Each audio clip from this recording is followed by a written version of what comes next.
Imagine waking up in a hotel bed with no idea how you got there. And then you look over and there's an absolute goddess sleeping next to you. His phone's blowing up from someone named Zhao Jia, sending texts like a psycho ex-girlfriend. But wait, Zhao Jia dumped him right after freshman year. She blocked him on every platform, so why is she texting like they're still together? And then he checks the calendar, and the date makes absolutely no sense. Because our boy just traveled back in time, and everything he lived through hasn't happened yet. See, in his previous life, his girlfriend Zhao Jia told him he was boring, that he didn't understand her, and left him for another guy. He swore he'd love her forever, cherish her forever, and reality just punched him straight in the face. And knowing her, the next text is always about money or gifts, because that's all she ever wanted from him. But this time, Jiang Cheng sees it all clearly. He was so blinded by love that he had zero self-respect. So he does what he should have done the first time around. He texts her, Zhao Jia, we're done, and she absolutely loses it. She fires back with the classic don't come crying back to me, and our boy is sitting there smirking like he just won the lottery. And that's when things get absolutely insane. A holographic notification pops up congratulating him for activating the dream come true god tier Tycoon system. Reincarnation plus a cheat code system. His stats pop up. Jiang Cheng, age 18, 6 feet tall, looks 85 out of 100, and he's already earning 10 cents per second passively. 10 cents a second doesn't sound like much, but that's over 8,000 yuan a day. And then the system offers him a newbie gift package, and of course he opens it immediately. 10 million yuan instantly deposited, a supercar, shopping critical strike cards, and something called a friendliness scanner. His bank account just jumped to 10 million overnight. The bank notification is real, the supercar keys are real. But our boy is fixated on this friendliness scanner because he has no idea what it does. And then he remembers there's a beautiful stranger still sleeping right next to him. Perfect test subject. He activates the friendliness scanner and aims it right at her, because of course that's the first thing he does. Her name is Yu Xiaoxiao, age 25, looks 93 out of 100, figure 94. The Gooners are eating well with this one, but her friendliness towards him is only 60, which means normal intimate state. But here's the wild part. There's a stat called privacy value, and it measures exactly what you think it measures. The number of intimate partners someone has had, and Yu Xiaoxiao's privacy value is 1, which means Jiang Cheng was her very first, and our boy is absolutely losing it over this revelation. Now here's the backstory. In his previous life, after Zhao Jia ghosted him, Jiang Cheng went to a bar to drown his sorrows. And that's where he met Yu Xiaoxiao, who was also there drowning her sorrows. Two broken people finding each other at rock bottom. They hooked up that night, but the scanner tells him her friendliness is only 60. She was just drunk and sad, not actually into him. And that hits different. And then she wakes up, and the way this woman looks with her silver hair spread across the pillow is absolutely devastating. Brain chemistry compromised. She catches him looking all melancholy and teases him about being a natural-born romantic saint, sighing sadly in the middle of the night. He tells her he wasn't reminiscing about anything, and she asks then, what are you sighing about at this hour? These two have some serious chemistry. And then our boy hits her with the smoothest line. He says he just regrets not meeting her sooner, and she's absolutely flustered by it. And the system rewards him for the romantic acceleration with a supercar purchase critical strike card and a brand new skill called Agile Tongue Tip, maxed out to level max. Our boy immediately puts his new skill to the test, and Yu Xiaoxiao is about to have the experience of a lifetime. She's thinking, how is he suddenly so good at this? It feels completely different from before. The Agile Tongue Tip skill is working overtime. And Jiang Cheng just smirks and tells her not to get it wrong, because the real part starts now. The absolute confidence on this man. But when morning comes, our boy wakes up and she's gone. Except she left something behind on the bed. Cash. Scattered all over the bed. Jiang Cheng is sitting there thinking, did she just treat me like a gigolo? The note says, thanks for last night, worth every penny. 10,000 yuan. She left her first time and even paid him for it. Yu Xiaoxiao is one interesting woman. Too bad he didn't get her number. But there's no time to dwell on it, because now he needs to figure out what this critical strike card actually does. Turns out whenever he spends money within the card's range, there's a chance for a multiplier up to 50 times. Our boy's already calculating that 5 cards maxed out on property could net him 250 million yuan. Standing over the city skyline, Jiang Cheng makes his declaration. In this life, he will become a world-renowned tycoon and write his own legend. He knows exactly which companies will blow up in the future, and all he needs now is enough startup capital to buy their shares before anyone else catches on. He finds his brand new supercar in the parking lot, but there's already someone leaning on it, and she's looking at him like he's the main course. She asks him if this is his car, and the way she's posing on it, this woman is down catastrophic, and they haven't even exchanged names. Jiang Cheng hits her with a casual, yeah, what about it, because our boy's operating on a completely different wavelength now. She claims her apartment pipes burst and begs him for a ride home, and honestly, the whole thing feels like a setup from a mile away. So he activates the friendliness scanner on her. Name, Chen Liki, age 23. Privacy value 28, and her friendliness is already at 90, meaning she's obsessed, and they literally just met. A privacy value of 28 means exactly what you think it means. Jiang Cheng walks right past her without a second thought. And then from the driver's seat he delivers the most devastating line. 28 brothers already unclogged your pipes, call a real plumber next time. And just like that, he drives off, leaving her standing there absolutely stunned on the sidewalk. She's standing there wondering how on earth he knew about all 28 of her exes. And that, my friends, is just the beginning of Jiang Cheng's new life as a god-tier tycoon. Meanwhile, Chen Liki is still standing there gushing about how handsome Jiang Cheng is. And then this random old plumber overhears her talking about pipes and offers his 30 years of professional experience. She immediately calls him a disgusting pervert because she was absolutely not talking about actual plumbing. But the old man is genuinely confused, insisting he's got union certification and everything. She tells him to get away from her while the entire crowd is dying laughing at this poor clueless old man. Finally, some guy takes pity on him and explains that her pipe problem is not the literal kind, if you know what I mean. She storms off while the old man curses his bad luck. And honestly, this whole situation is cinema. And there goes Chen Liki, fixing her heel after that dramatic exit. The gooners are absolutely eating well with this angle. But enough about her. Jiang Cheng pulls up to a real estate office, and a new agent named Zhao Du comes out to greet him. The senior agent takes one look at him and thinks, great, another rich kid playing big shot with daddy's car. Total waste of time. So he dumps the client on the newbie Xia and tells her to just follow the routine they practiced. Xia puts on her best professional smile and introduces herself, and she is genuinely adorable about it. He tells her to show him suitable properties, and she asks about his budget and preferences like a good little rookie. Meanwhile, the senior agent is watching from the back thinking he taught her well. You gotta filter clients first in this business. She shows him some budget apartments, but our boy tells her to skip the cheap stuff and show him properties around 1 million. And Ji immediately perks up, because 1 million yuan properties mean much bigger commissions. A few minutes later, she realizes she forgot to ask about location preferences. She's still learning the ropes. He tells her to find easily rentable spots with finished renovations and thinks to himself that she's clearly new, but at least she's genuine. So naturally, he activates the scanner on her. Age 19, looks 90, body 92, and her privacy value is 0. This girl is completely pure. She comes back with properties near shopping districts, recently renovated, priced between 800,000 and over 1 million. But here's the thing, his beginner critical strike cards cap at 1 million per purchase. Anything over that and the cards won't activate. He's running the math in his head. Units at 8 or 900,000 aren't cost effective because even small differences with a 10 times multiplier across 5 units would mean massive losses. So he asks if she can negotiate the prices down to exactly 1 million each, because if so, he will buy all 5 units in cash. And Xia's brain just short circuits. Full cash payment for 5 properties on her first real client. He even sweetens the deal by offering to hire her to manage the rentals afterward. This man is building his real estate empire in real time. She's doing the math in her head. Sales commission plus rental management fees, and she promises to absolutely make this deal happen. And the senior agent who dismissed Jiang Cheng is eavesdropping and practically wants to slap himself. 5 units, full cash, and he gave this client away. The manager himself comes out with contracts. 5 units totaling 5 million, 2% commission. Jiang Cheng signs without hesitation and tells them he trusts Xia, and she'll be his point of contact for future purchases too. Xia is calculating that her cut from the 2% commission alone is 40 to 50,000 yuan, and he said he'd buy more.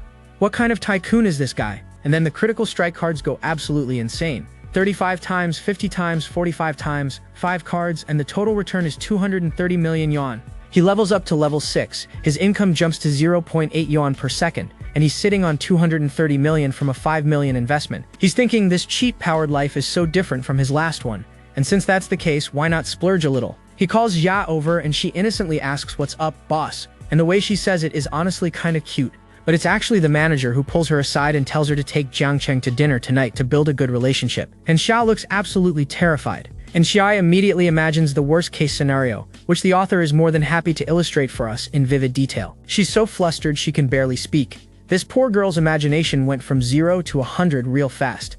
She tells him maybe not tonight, let's get to know each other first, but Jiang Cheng just wants her bank account number. The miscommunication here is absolutely legendary. He tells her she's his lucky star today, and he just wants to thank her properly, because he hopes to see her again for future deals. And Xia is standing there completely lost, thinking what is this man even saying right now? A few minutes later, she checks her phone and sees a transfer of 35,000 yuan. Her reaction is absolutely priceless, and Jiang Cheng doesn't feel even the slightest regret. Her deal earned him over 200 million. 35,000 for goodwill is pocket change. Her friendliness shoots up to 85 and she immediately asks to exchange WeChat and offers to treat him to dinner. He's thinking, just 35,000 boosted her friendliness from 50 to 85. The power of money really is wonderful. They exchange contacts and Xia suddenly realizes that Jiang Cheng is actually really handsome. Brain chemistry officially compromised. She's already imagining what would happen if he really wanted to take things further tonight. Her privacy value of 0 is doing a lot of heavy lifting in this fantasy. But our boy just says goodbye and heads out to his car. No ulterior motives, just pure business networking.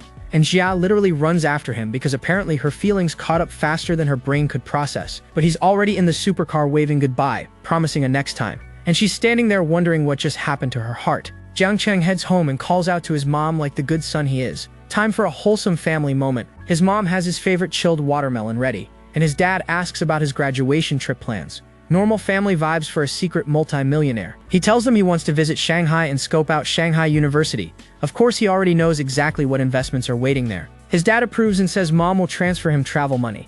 If only they knew their son already has more money than they'll ever see. His mom starts nagging about how just giving money spoils him and no girl will want a mama's boy. Classic mom energy. He tells her not to worry about that because this time around he's not the naive Jiang Cheng from before.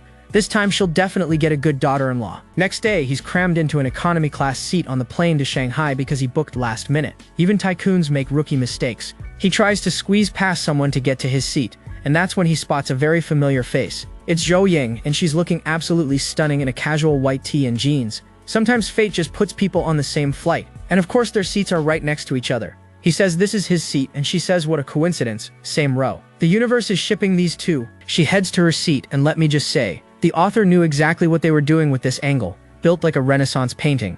And then some glasses-wearing dude slides in calling her beautiful miss and saying what an honor it is to sit together. But Jiang Cheng immediately takes charge and tells Zhou Ying to take the window seat, putting himself between her and this random guy. The guy pushes back, saying that seat was supposed to be for her.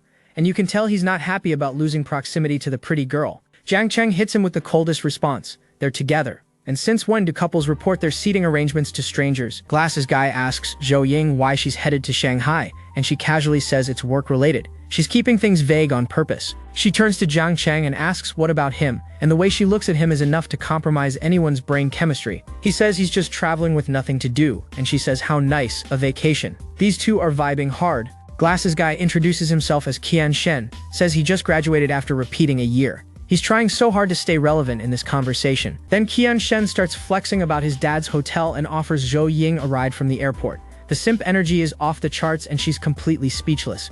Jiang Cheng smoothly shuts it down, saying his hotel also has airport pickup and she's with him. Don't bother yourself. Qian Shen asks which hotel, probably expecting some mid-tier chain. And Jiang Cheng casually drops the name Amenyangyun, and the color drains from Qian Shen's face, because that's a $330 million ultra-luxury resort. Qian Shen says he stayed in their 9,000 yuan per night Ming Court suite and didn't even get airport pickup. Jiang Cheng casually mentions he booked a courtyard villa, and Qian Shen just sits there processing that this guy is on a completely different financial level than him. Zhu Ying is impressed too. 80,000 yuan per night villas? She says she didn't expect Jiang Cheng to be a second-generation rich kid, and our boy fires back with the smoothest deflection. Please, as if you're not a second-generation rich kid yourself. Because Zhou Ying wasn't just the school beauty, she was famous citywide, always arriving in luxury cars with a chauffeur. And this flight is just the beginning of something much bigger. See, back in school, Zhou Ying was the kind of girl who was so beautiful that most guys couldn't even make eye contact with her. Jiang Cheng remembers that back then he was too obsessed with Zhao Jia to even notice Zhou Ying. But he heard her family ran into trouble sophomore year, and after that she started walking to school. And Zhou Ying just laughs it off, saying what kind of rich second generation is she now.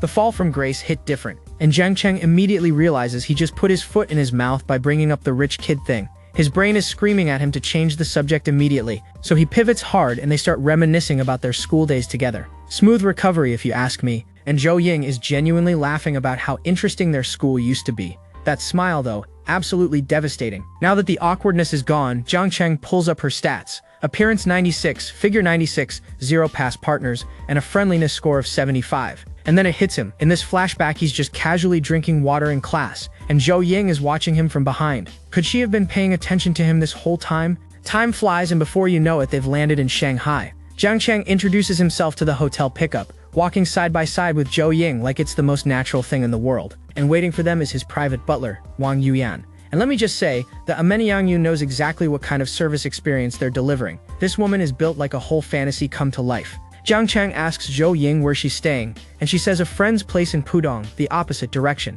She tells him not to worry and that she'll just grab a taxi. But our boy tells her to get in the car because old classmates don't need to be so polite. Then he tells manager Wang to drop her off in Pudong first. Gentlemen, move unlocked. Meanwhile, guess who's lurking in the background? Qian Shen from the plane is watching this whole thing and convincing himself that Zhou Ying is about to get taken advantage of. The delusion is strong with this one. 25 minutes later, they arrive at her friend's place and Zhou Ying says she's really happy they reconnected. She wants to add him on WeChat and promises to treat him to dinner. She leans into the car window with her phone out, making him promise not to forget about that dinner. And he says how could he possibly forget, thanking her for today. They scan each other's QR codes and he tells her until next time. The WeChat exchange is basically a marriage proposal in manhwa terms. And as the car drives away, Jiang Cheng watches her go and his chibi self is having a complete meltdown about the romantic night that could have been. Down bad doesn't even begin to cover it. Half an hour later, he arrives at the Amenyang Resort, and even he has to admit that booking this place was absolutely the right call. Manager Wang announces that his bath is ready, and Jiang Cheng says he'll go bathe first. Pretty standard luxury hotel stuff, right? Wrong. Manager Wang starts helping him undress, and our boy is absolutely losing his mind because apparently this level of personal service is included. The Gooners are eating well tonight. She calmly explains that helping him undress is included in the service, but he'll have to handle his own underwear.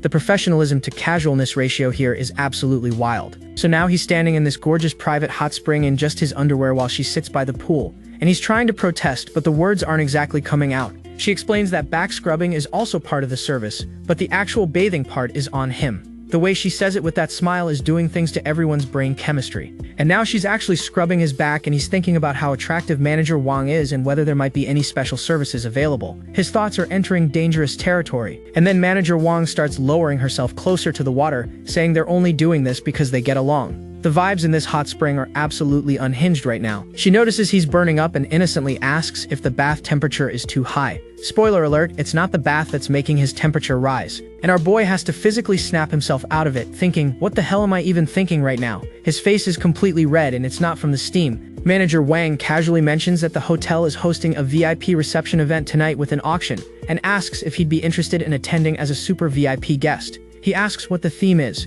She explains it's hosted by platinum guests auctioning precious jewelry. No dress code, just a casual internal event, and Jiang Cheng is already thinking about investment opportunities. So our boy gets dressed up and Manager Wang escorts him to the reception. She introduces him as a distinguished guest with a Villa Titanium card, and the staff immediately rolls out the red carpet treatment. Manager Wang tells him to enjoy himself, and honestly with that smile, she could tell him to jump off a cliff, and he'd probably consider it. He walks into this absolutely stunning reception hall, and the auction is already in full swing. 5 million sold to some lucky lady. The energy in here is rich people doing rich people things. And then the next item comes up. A Richard Mille limited edition watch, only 10 exist in the world. Starting price, 15 million yuan. This is the big leagues. The auctioneer announces the bidding has started, and the room is buzzing. Every wealthy collector in here has their eyes on that watch. But here's the thing. Jiang Cheng already knows that in 3 to 5 years, this watch will be worth over 25 million on the secondary market. A 10 million yuan profit is sitting right there. So he raises his paddle and bids 15.5 million. If he doesn't grab this bargain, where's the justice in the world? But bidder number 8 fires back at 16 million, and the two go back and forth. 16.5, 17, 18 million. This bidding war is heating up fast. The whole room is whispering about who this aggressive bidder, 35, is. Some lady in the crowd is questioning why anyone would pay 18 million when you could buy 2 Patek Philippe's instead. 18 million once, twice, 3 times, sold. The gavel comes down and Jiang Cheng just casually won an 18 million yuan watch at his first ever auction. And immediately 2 guys come up to introduce themselves. Wang Zheng and Xin Fen, Shanghai's top-tier rich second-generation kids. Jiang Cheng is already networking with the city's elite. Turns out Qin Fen reveals that bidder number 8 was actually his guy bidding on his behalf. He noticed Jiang Cheng really wanted that watch and asks if he's a luxury watch expert. Jiang Cheng plays it cool, saying it's actually his first time ever buying a watch. He just wanted to try something new. The nonchalance of this man spending 18 million on a whim. Qin Fen is losing it, calling him a total boss. He says he should have noticed someone like Jiang Cheng before. Jiang Cheng casually mentions he just arrived in Shanghai yesterday to attend university. And when they find out he's only 18, Qin Fen straight up says at that age he wouldn't have dared to pull moves like this. And just like that, Qin Fen is throwing his arm around Jiang Cheng like they're already best friends, saying they should hang out whenever he's free. The rich kid friendship speedrun is complete. As he waves goodbye, the system congratulates him on leveling up to level 7. He now earns 1 yuan per second per person alive on Earth. His monthly income is now 2.59 million, annual salary over 30 million. But even 30 million a year is pocket change compared to his real goals. And that's when he spots someone on the stairs and stops dead in his tracks. And she turns around looking absolutely jaw-dropping in a cream blouse and black skirt, dripping in jewelry. She recognizes him immediately, saying he's from that night. Brain chemistry officially compromised. She calls him a little rascal, saying she thought he was just a broke 18-year-old student when she took care of him last time. Turns out he's been a rich second-generation kid all along. Our boy doesn't miss a beat. He says he really is a student and wants her care again. Then he invites her back to his villa since the auction is almost over. The confidence on this man, and she agrees, saying she's had enough to drink anyway. But she tells him he better work harder than last time. The way she says it leaves absolutely nothing to the imagination. But before things can go anywhere, someone grabs Jiang Cheng. It's Jiang Yu Xiaoxiao's ex-fiancé, and she is not happy to see him, telling him what she does is none of his business. Zhang Yu reminds her they're supposed to get married, and Yu Xiaoxiao fires back asking if he has any shame. He cheated on her with her own best friend and still expects a wedding? But this psycho says the engagement party already happened, their families agreed, and he'll force her to the altar if he has to. The red flags are multiplying at an alarming rate. Yu Xiaoxiao snaps back, saying he's disgusting. He doesn't even like her, he just wants her as a cover while he messes around with both men and women. And yes, you heard that correctly. And right on cue, the system pops up with a choice. Option 1, walk away and get a Ninja Turtle cosplay costume and 250 yuan. Option 2, go slap Zhang Yu twice and get a triple physical enhancement plus a bad luck card. Jiang Cheng asks the system if it's joking. Does he look like someone who would choose a turtle costume? But then he asks the real question. Does the 3 times physical enhancement include that area? The system confirms all physical attributes are included, no exceptions. And that settles it immediately. Our boy charges straight at Zhang Yu and the slaps start flying. He tells Zhang Yu that he forfeited all rights when he betrayed her, and to take the hint and leave. Yu Xiaoxiao is watching this whole thing with literal hearts floating around her head. Jiang Cheng is literally standing over Zhang Yu, while the system shows friendliness plus 10 with Yu Xiaoxiao. Meanwhile, Zhang Yu is on the ground crying for security like the coward he is. Security shows up and politely asks them to resolve things peacefully. But Zhang Yu is screaming about being assaulted, demanding arrests, threatening to call the police and get everyone fired. But here's the thing, security quietly reminds Zhang Yu that everyone at this auction is wealthy nobility. They literally cannot afford to offend anyone here. The reality check hits different. Yu Xiaoxiao tells Jiang Cheng not to worry. If Zhang Yu calls the police, she'll say he was harassing her and Jiang Cheng was just protecting her. She didn't expect him to defend her like that. Zhang Yu storms off threatening to check the surveillance footage and make everyone pay. The man just got publicly humiliated and is somehow still making threats. Classic villain energy. But then out of nowhere, the entire situation escalates to a completely different level. Some random guy bursts in with a knife, screaming about his cheating wife and attacking anyone in his way. The whole room erupts into chaos. People are screaming that he's attacking with a knife, crying for help. This went from luxury auction to crime scene in about 5 seconds. The knife guy has one condition. Either someone brings out the cheating couple or he kills everyone here. And Zhang Yu, instead of being terrified, starts calculating how to survive by helping the attacker. And this absolute scumbag starts screaming at everyone to go find the people the knife man wants. He'd rather sell out random strangers than face any danger himself. The system gives Jiang Cheng another choice. Option 1, escape with Yu Xiaoxiao for 300 yuan. Option 2, stop the crime and earn 5 appearance points plus a very special massage skill. He's reluctant because it means saving Zhang Yu too, but for the safety of innocent lives and more importantly, for that massage skill, he makes his decision. The look in his eyes says everything about what's about to happen. But first, he activates the triple enhancement card he just got from slapping Zhang Yu. The system power-up kicks in and energy starts surging through him, and he can feel it. Raw, powerful strength flowing through every single part of his body. Our boy just went from regular human to superhuman in the span of 3 seconds. And then he launches himself straight at the knife-wielding maniac like something out of an action movie. No hesitation, no fear, and the punch lands clean. With triple physical enhancement, this isn't even a fight. It's a one-hit knockout that the knife guy never saw coming. Yu Xiaoxiao is standing there completely stunned, realizing that this guy isn't just rich. He's also incredibly strong and capable.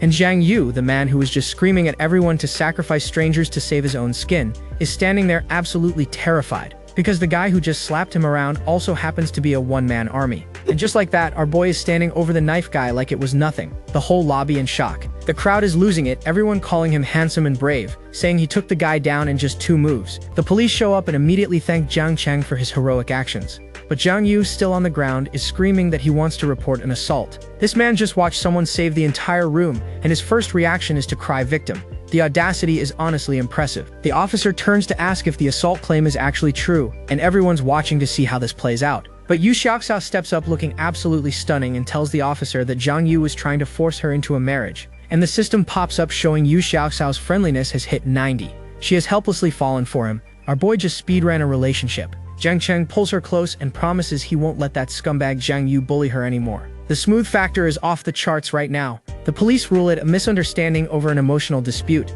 and Zhang Yu is on the ground stuttering about surveillance footage, demanding justice that absolutely nobody is going to give him. But Jiang Cheng isn't done. He's thinking this punk harms Xiao Xiao and still has the nerve to demand surveillance. Time to test out that bad luck card. The bad luck card activates and dark energy engulfs Zhang Yu. He has absolutely no idea what's about to happen to his life, and it starts immediately. His bank calls to say 200,000 yuan just vanished from his account. Zhang Yu is panicking, confirming it was definitely stolen, but it gets worse. Someone runs in to tell him a car crashed into a tree, and that tree fell right onto his car. The bad luck card is working overtime, and Zhang Yu is sprinting out of there like his life depends on it, screaming that he doesn't have time for trivial matters. The universe is doing what the police wouldn't. Jiang Cheng just smiles and says those who do evil will ultimately destroy themselves. Then he takes Xiao Xiao's hand and tells her, let's go. 5 minutes later, they're back in the room and Yu Xiao Xiao is leaning over him asking if he's hurt. The way she says, good boy, let sister check on you. He just smiles and says that kind of trash could never hurt him. The triple physical enhancement is doing wonders for his confidence. But Yu Xiao Xiao insists on examining him anyway, and the way she's looking at him right now, this examination has absolutely nothing to do with medical concerns. She asks if he minds that she has a fiancé. Our boy is sitting there shirtless with abs on full display saying he's just surprised her fiancé turned out to be like that. She explains that her grandfather arranged the engagement when he was critically ill. She only agreed to put him at ease, then discovered Zhang Yu was cheating with her best friend. Jiang Cheng tells her not to worry because he's here now. She asks him directly if he's willing to maintain this kind of casual relationship. Her inner thoughts reveal that Jiang Cheng is actually her first and that this feels 100 times more relaxed than serious dating. He pulls her in and says of course he doesn't mind, promising to treat her well. Brain chemistry officially compromised on both sides, and that's the last coherent moment before things get very adult very quickly. The Gooners are eating well tonight. The next morning, the hotel maids walk in and immediately start commenting on how much energy young people have these days. The other maid says if her husband were this vigorous, she wouldn't even make it to work. They're judging the bed sheets like forensic investigators. Certified goon fuel apparently left evidence everywhere. Meanwhile, our boy and Yu Xiao Xiao are having a cute breakfast date at a cafe like a normal couple. Domestic bliss unlocked. He's scrolling through social media and sees a classmate named Li Zudong flexing a luxury watch collection as a coming-of-age gift from mom. Everyone's showing off apparently. And that's when our boy gets the most legendary idea. He casually asks Yaxiao if he can borrow her legs for a photo to celebrate his coming-of-age ceremony. She's surprised, asking if it's his birthday. He says no, everyone's been showing off their coming-of-age gifts, and since he doesn't have a luxury car, he'll show off her legs instead. And she agrees, blushing and calling him a little rascal. The fact that she said yes to this is peak relationship energy. So Yu Xiaoxiao starts posing and the results are absolutely devastating. The proportions are arguing with physics right now. She even kicks off her heels for the full photoshoot experience. This man asked to borrow her legs and she gave him the whole gallery. He's snapping photos thinking his coming-of-age ceremony might not have a luxury car, but this ride's speed rivals a supercar. This man did not just say that, and he actually posts the photos online. 6 pictures of Yu Xiaoxiao's legs as his coming-of-age flex. His classmates see it and completely lose their minds. Cheng Benshi says the class monitor's 20,000 yuan watch suddenly seems pathetic. Zhou Benyuan wants a stockings lady too and is crying about wanting to grow up. Meanwhile, Li Zerui calls it a real coming-of-age ceremony. Yejia says his dad's graphics card is nothing in comparison, and Wang Paichang, who only talks to virtual girlfriends, wishes he could go all the way like Jiang Cheng. The entire friend group is down catastrophic, but flexing legs on social media isn't enough. Our boy heads straight to a luxury supercar dealership on Jingxing Road, asking if they have any cars in stock. The saleswoman leads him through a showroom full of supercars, red ones, white ones, black ones. This is basically a candy store for rich people. But here's where it gets interesting. There's an older rich guy, Mr. Huang, trying to buy a car for a young woman named Su Wan. She's politely declining, saying her opinion doesn't matter. This guy insists on picking her up from work every day for her drama filming. Su Wan keeps trying to maintain distance, saying her schedule is too busy. The power dynamic here is giving major red flags. Jiang Cheng is watching this whole thing unfold and suddenly recognizes her. That's Su Wan, who in a few years becomes one of the entertainment industry's top 4 young actresses. He remembers her famous poolside photo, and this is the photo. Su Wan at a pool looking absolutely unreal, and suddenly this manhwa has everyone's undivided attention. Built like a whole Renaissance painting, honestly. Back in reality, Su Wan is physically pushing Mr. Huang away, saying she needs to get back to a company meeting. But this guy is not taking no for an answer. And then the mask comes off completely. Mr. Huang threatens her directly, saying either she accompanies him or the investment is off. Then he goes even further, threatening to blacklist her from the entire industry. But Su Wan doesn't break. She looks him dead in the eye and says regardless of whether he invests or not, she will never give in. Do whatever you want. Respect to this woman, honestly. And right on cue, the system triggers a special mission. Jiang Cheng is standing right there watching the whole thing go down, and it looks like fate just handed him another chance to be a hero. The system mission is clear: help Su Wan out of her predicament and get her to sign a contract. But our boy knows words alone won't cut it. He needs to prove he has the money to back it up. So he walks right up to the saleswoman, speaking loudly on purpose, and asks about buying a Latterari. She explains it's a limited edition that requires asset verification and owning 5 other models first. And he just looks at her with this smirk and asks, "So that means I'm not qualified to buy it?" The saleswoman hesitates for a second and then says, "Well, if you're really set on buying it, it's not entirely impossible." She explains that some order slots get reassigned due to cancellations, but the deposit would be higher than usual, and without missing a beat, our boy just says he'll pay in full. The saleswoman's brain just short-circuited. Full payment? Does this man even know how much this car costs? And wouldn't you know it, both Mr. Huang and Su-won are watching this whole thing unfold. Even Huang, who thinks twice about a 3 million yuan car, can't believe someone's paying outright for the top-tier Latterari. The saleswoman nervously tells him the base price plus customization runs around 45 to 50 million yuan. That's approximately $7 million for those keeping track. And this man just smiles and says, "I know, that's acceptable." The absolute audacity of saying 50 million is acceptable, like he's ordering takeout. The saleswoman runs to get the manager, and who shows up but our leopard print friend from the auction along with the dealership boss. He recognizes Jiang Cheng immediately. Jiang Cheng casually explains that he just arrived in Shanghai yesterday and isn't used to not having a car, so he thought he'd just buy one. Leopard print guy just laughs and says, "You call this casual? That's some next level flexing right there." He vouches hard for Jiang Cheng, telling the manager about the 18 million yuan watch from yesterday's auction. "Big order coming your way," he says. And there he is, standing there looking like old money incarnate. The watch on his wrist alone is worth more than most people's houses. The saleswoman's jaw is on the floor. The manager skips the asset verification entirely because if you can afford a watch worth over 10 million. Meanwhile, Su-won and Mr. Huang have been watching this entire power display, and the contrast between these two men could not be more obvious right now. Leopard print guy is doing the math out loud. Over 10 million on a watch, 50 million on a car. This might be the wealthiest second gen he's ever met. Jiang Cheng's net worth has to be well past 100 million. But while Jiang Cheng is flexing, Mr. Huang is getting more aggressive with Su-won. She's trying to leave for a meeting, and this guy is physically crowding her, telling her to stop wasting his time. And then he drops the ultimatum. Either she gets herself ready for him or she gets blacklisted from the entire industry. Then he just turns and storms off. The audacity of this man is genuinely disgusting. And right on cue, Jiang Cheng calls out to her. Miss Su turns around, surprised that someone's addressing her. He introduces himself and tells her straight up, he overheard everything with her investor. And then drops the line, "If Huang won't invest in you, I will." Su-won can barely process what she's hearing, but internally she's already weighing the situation. This guy clearly has more money than Huang, but without an investor her company will be furious, and Huang might actually blacklist her.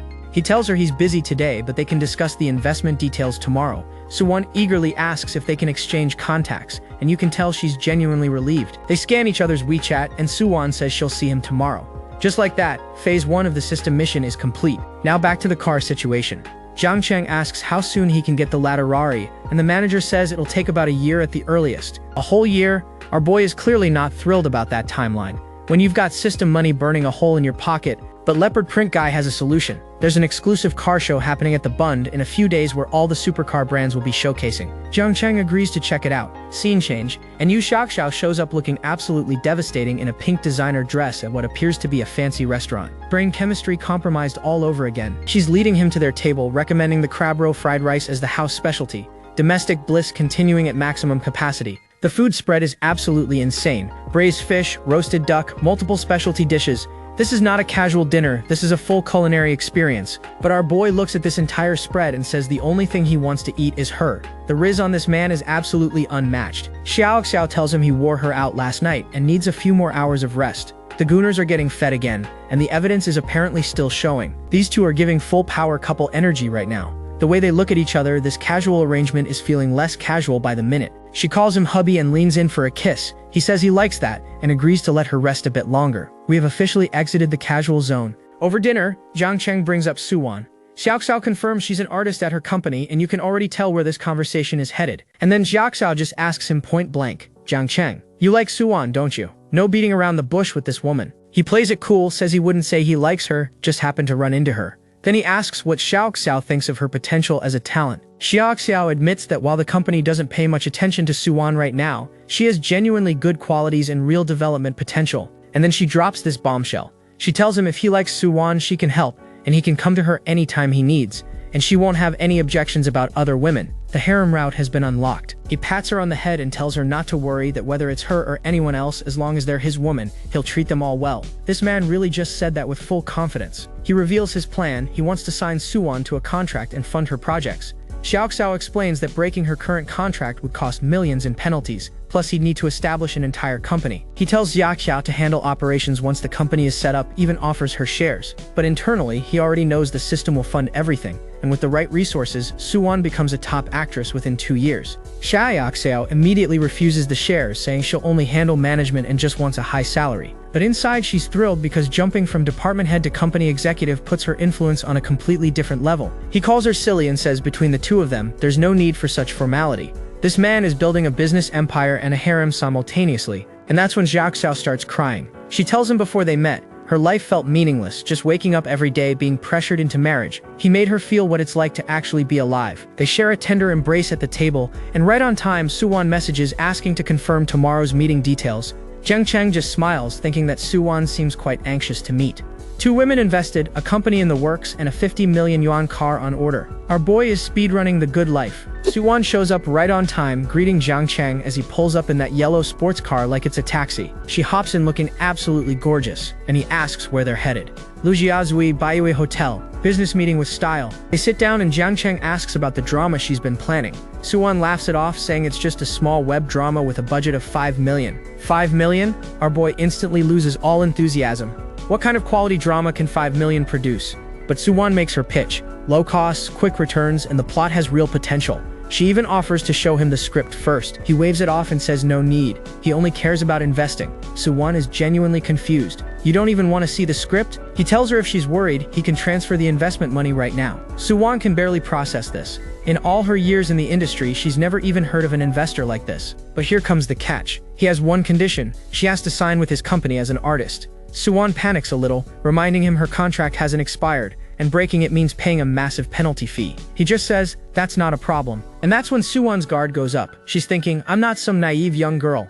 Nobody promotes you for free in this world. Her brain is having a full civil war right now. On one hand, he's extremely handsome and loaded, so agreeing wouldn't exactly be a loss. On the other hand, she can't betray years of principles. The internal struggle is real. She asks him straight up, do you even have an entertainment company? And he says, not yet, but if you agree there will be one soon. The audacity of this man. He tells her Xiaoxiao already mentioned she's not valued at her current company. He promises to handle the penalty, and his new company will make her the top priority for the next few years. And then Suwon nervously asks the question that's been on her mind. If you invest, are there any special requirements? Her friendliness is sitting at 50, meaning she's still very much on guard. Zhang Cheng checks the stat and thinks, at only 50 points she'd definitely refuse any advances. So he plays it smooth and tells her he won't require any improper contact, though internally he's adding, for now at least. And just like that, friendliness jumps to 60. She's thinking, a company with no shady demands that just throws money at promoting you? What is there to hesitate about? She immediately asks when she can sign. She starts calling him boss, but he says that sounds too distant. How about big brother instead? Suwon is a little caught off guard and asks how old he is. Suwon's not buying it. 20? Didn't they say you're just starting university? Shouldn't you be 18? And then she pauses and goes, wait, you meant age, right? She clearly thought he meant something else entirely. Zhang Cheng just smirks and Suwon's face goes completely red. She calls him a little rogue. This man didn't even say anything inappropriate and she's already flustered. The food arrives and Suwon insists on paying as a thank you, but Zhang Cheng tells her the best return on his investment is her becoming a hit actress, smooth and practical at the same time. Mid-meal, Zhang Cheng realizes he should probably give his parents a heads up about his sudden wealth. Better to prep them now than spend hours explaining when he gets home. He calls his dad right there at the table. His father is already impressed, saying the investment company grew fast and asking if the dividends are good. Zhang Cheng casually mentions around 600,000 a month. Back at home, his dad does the math. Over 7 million a year? His buddy on the phone is saying the son is about to surpass the father. Dad plays it cool and calls him a lucky brat, but mom calls him right out for bragging to his friends about it. Zhang Cheng asks if his parents want any gifts. His dad tells him not to bother, just stay humble because this is only the beginning. Our boy agrees like the dutiful son he is. After the call, he suggests they go shopping since it's still early. Suwon agrees and calls him sugar daddy. Just straight up says it. The vibe between these two is moving fast. She mentions she didn't bring much when she came to Shanghai, so the shopping center would be great.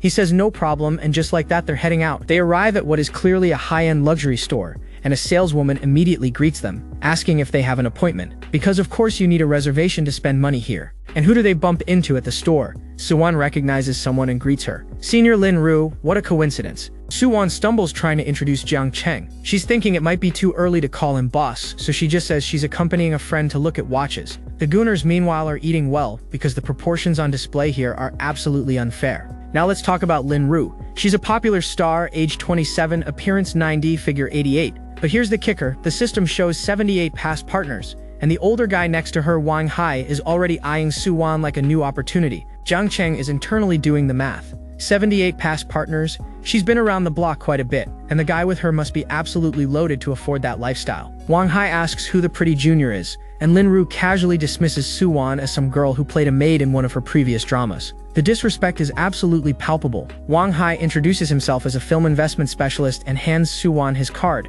If you ever want to act again, contact me. The vibes here are giving Mr. Huang all over again. And Lin Ru catches that exchange with the sharpest, most venomous look you've ever seen.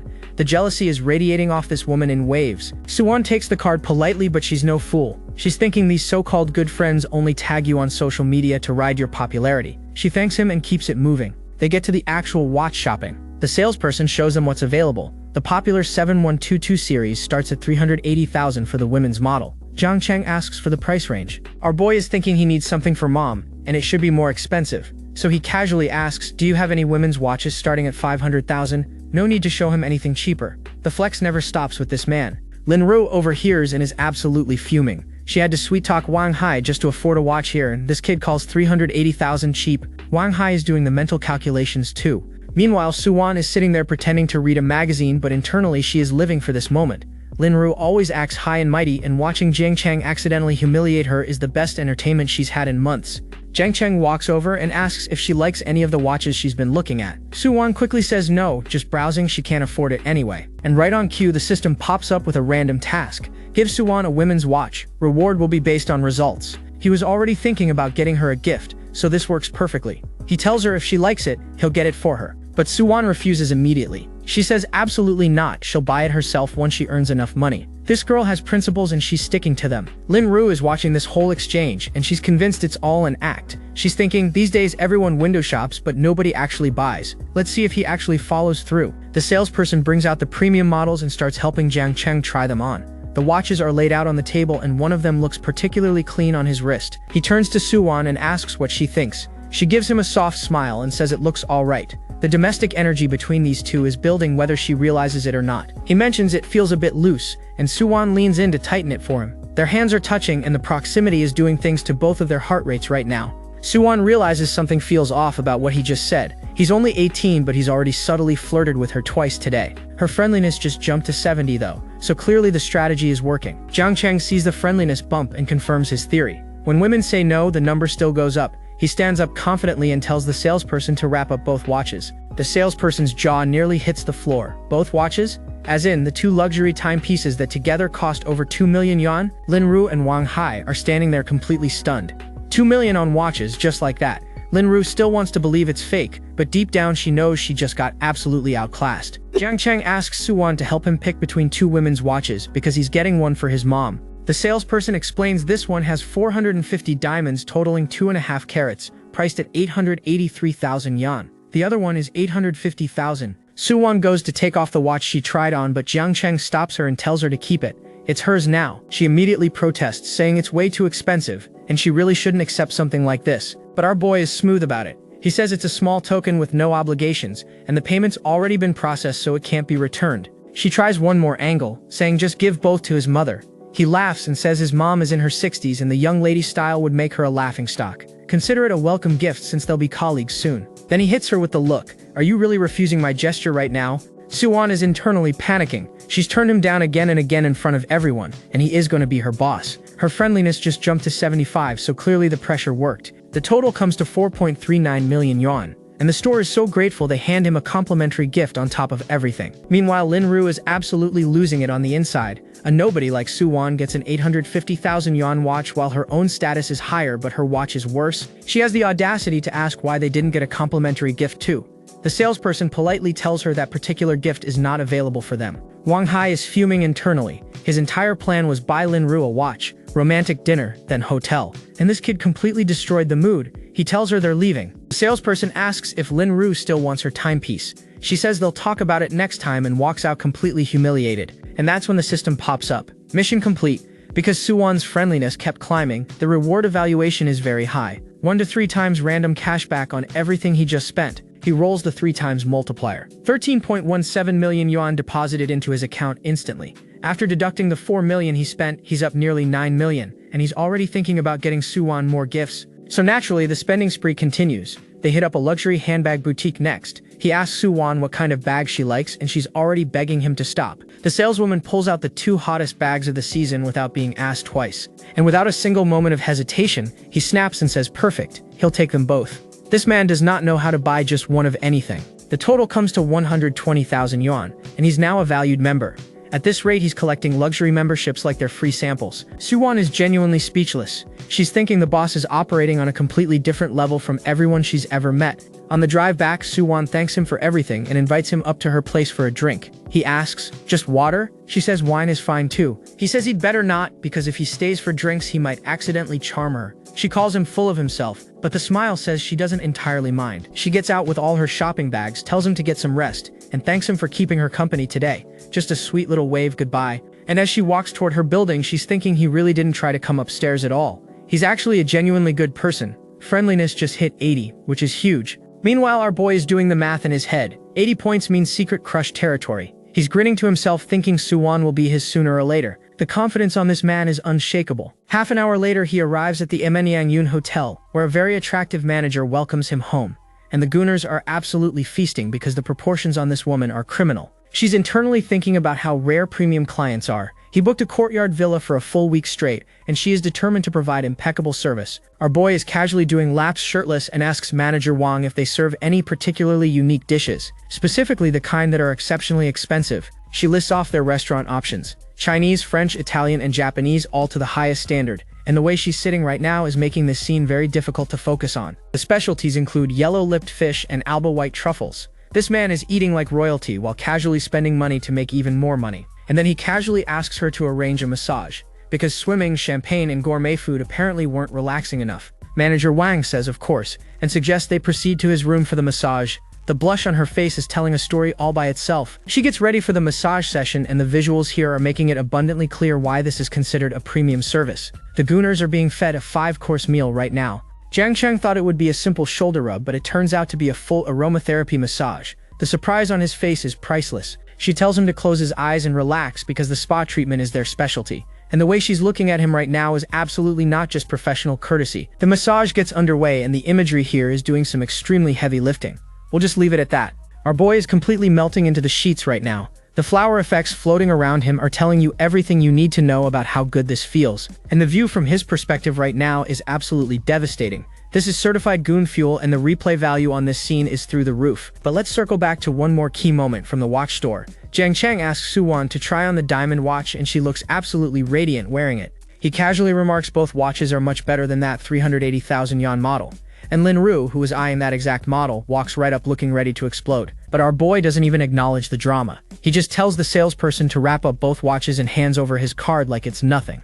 Manager Wang finishes up and tells him she'll pick him up for the auto show tomorrow. And our boy is sitting there thinking it was just a normal spa service, and his imagination ran wild. The next day, it's the Shanghai auto show. Luxury cars everywhere, gorgeous models posing, photographers going crazy. Jiang Cheng rolls up solo because his buddy Qin Fen bailed at the last minute.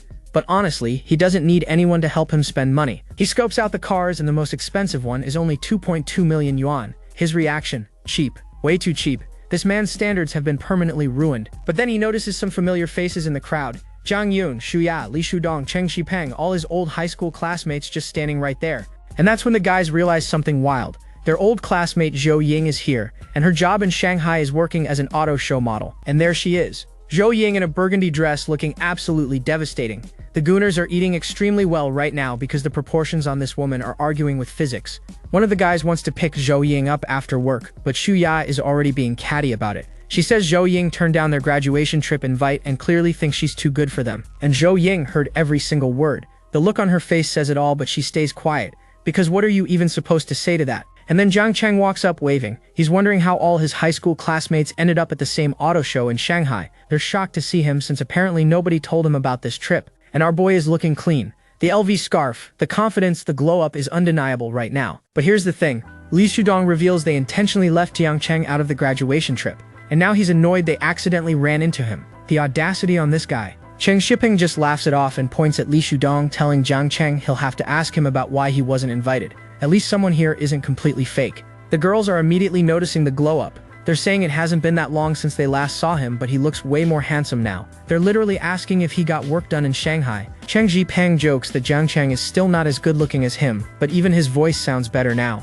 Our boy brushes it off and asks what they're all doing here. Car shopping? Zhu Ya says they can't afford any of these cars, they just ran into Zhou Ying. She points out all the guys crowding around taking photos of her. And when Jiang Cheng defends Zhou Ying, saying it's just a temporary job, Zhu Ya isn't having it. She calls Zhou Ying their untouchable pure school goddess and questions why she's dressed like that. But then the system pops up with Xu Ya's stats. Looks 89, figure 88, and past partners? Our boy is internally screaming because Zhu Ya has been with 30 guys while talking about Zhou Ying's purity. Meanwhile, Zhang Yun's stats pop up too. Past partners 2, friendliness 75, much more reasonable numbers across the board. But wait, Xu Ya's friendliness toward him is 90, which means close relationship territory. They barely even talk normally. He's thinking poor Cheng Jipeng is actually obsessed with a girl like this. Cheng Jipeng notices him zoning out and asks what he's spacing out about. If only this man knew what the system just revealed about his crush. And Jiang Cheng just grabs him in a hug and tells him to take care of himself. Cheng Jipeng is completely confused, asking if he's on something. But our boy can't exactly explain that the system exposed his girlfriend's body count. He turns to Zhou Ying with the biggest smile and tells her she's gotten even more beautiful after just a few days apart. The flower effects around him are doing heavy lifting right now. Zhu Ying asks if he came to check out the auto show too. He plays it cool and says yeah, just browsing. And she is sitting on that car looking like a whole Renaissance painting right now. Jiang Cheng casually asks if they're all surrounding Zhou Ying because they plan to buy a car. And Li Shudong fires back, saying this is the latest and most expensive model. You can't just buy it like an electric scooter. The other classmates hype Li Shudong up, calling him class president and saying he even knows about supercars. He proudly explains it's the first mid-engine four-wheel drive in history. After tax, 5.8 million yuan. And Jiang Cheng hits him with the smoothest counter. You know all these details and you're not here to buy one? Li Shudong starts stuttering because he walked right into that one. Zhou Ying politely asks everyone to leave because she's working and they're crowding her display area. She says they can catch up another time. Professional through and through. Li Shudong is internally fuming, thinking Jiang Cheng is trying to embarrass him, so he pivots to Zhou Ying, says his family wants to reward him for scoring 625 on the national exam, and asks her to personally show him around the cars. Zhou Ying politely tells him she doesn't really know the specs and he should ask the actual sales ladies instead. She's clearly not interested in being his personal tour guide.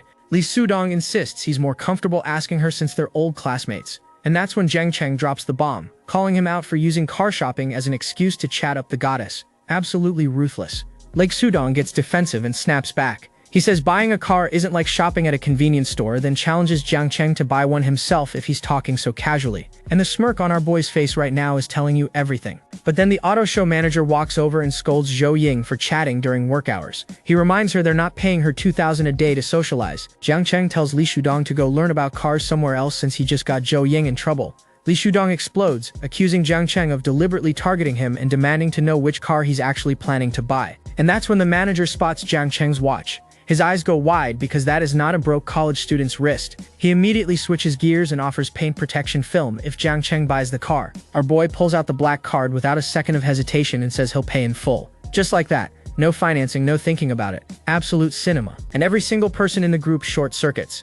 Jiang Yun can't believe it. The base price alone is over 5 million and fully loaded it's over 8 million. Cheng Jipeng is asking if Jiang is really that loaded. Even Xu Ya is standing there frozen with her hands on her chest. That friendliness score is probably climbing as we speak. Li Shudong desperately tries to shut it down, saying Jiang Cheng is showing off and might get Zhou Ying fired. But our boy fires back perfectly, asking how buying a car hurts her when he's buying it specifically because of her. And then he asks the manager to confirm. The manager immediately backs him up and confirms that if the purchase goes through, the full commission goes directly to Zhou Ying. Jiang Cheng asks if the car is in stock to drive off today.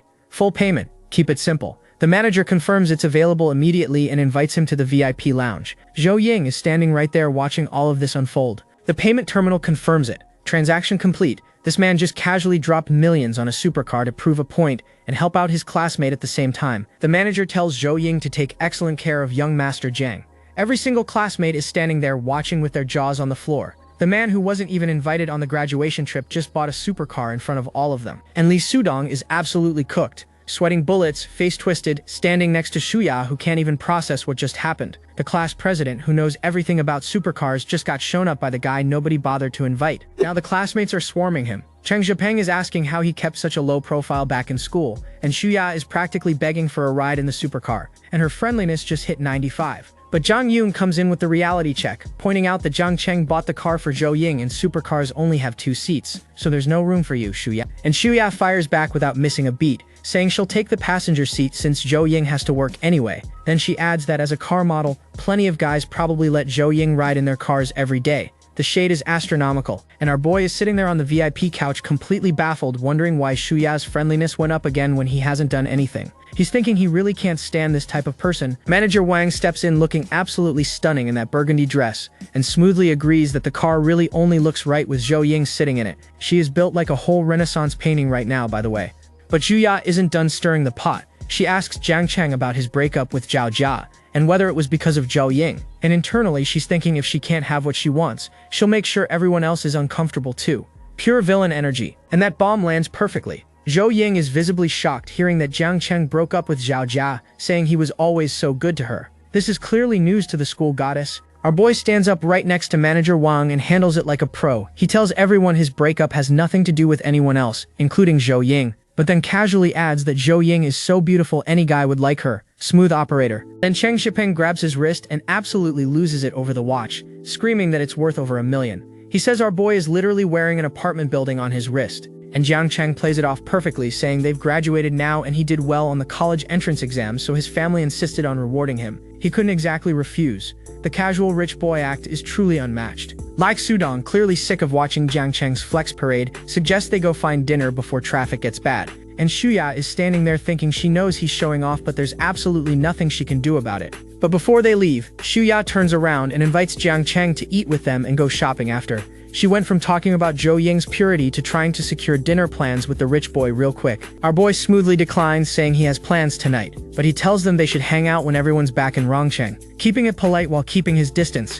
And Zhuya lights up like a Christmas tree, telling him it's a deal and to contact her when he's back. Girl, your friendliness is at 95 and your body count is at 30. Jiang Cheng knows the truth and he is not interested. He turns to Zhou Ying and tells her to keep working while he goes to look around. She thanks him genuinely, and the sparkle effects around these two right now are doing serious overtime. He tells her they're all classmates, no need to be so polite, and promises they'll hang out next time. The way these two are looking at each other right now is giving main couple energy, and I am here for it. So our boy starts wandering the auto show floor and immediately gets approached by a saleswoman asking if he's interested in any other models.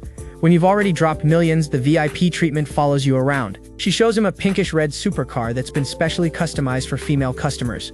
Night vision, lane assist, safety braking, the works. And this car is absolutely gorgeous. And immediately our boy's imagination kicks in, picturing himself and Zhao Yaosao in the car together. He's thinking this car would be absolutely perfect for her. Down bad doesn't even begin to describe this man. Look at this man's face right now. He's already made up his mind. When Jiang Cheng decides to buy something for his girl, there is zero hesitation involved. He asks how much, and the saleswoman tells him it's 9.5 million yuan because of the premium configuration. That is more expensive than the first car he just bought. Let that sink in. The saleswoman doesn't even finish her sentence about 3 years of maintenance before Jiang Cheng cuts her off and says just swipe the card. She nearly short circuits and starts processing it immediately. This man treats millions like pocket change. But wait, he's not done. He asks if they can arrange a delivery ceremony for the car. The saleswoman is practically glowing as she guarantees the full ceremonial treatment. This man is about to gift a supercar with a red carpet event. And then he casually mentions it's a gift and he'll send the recipient's address later.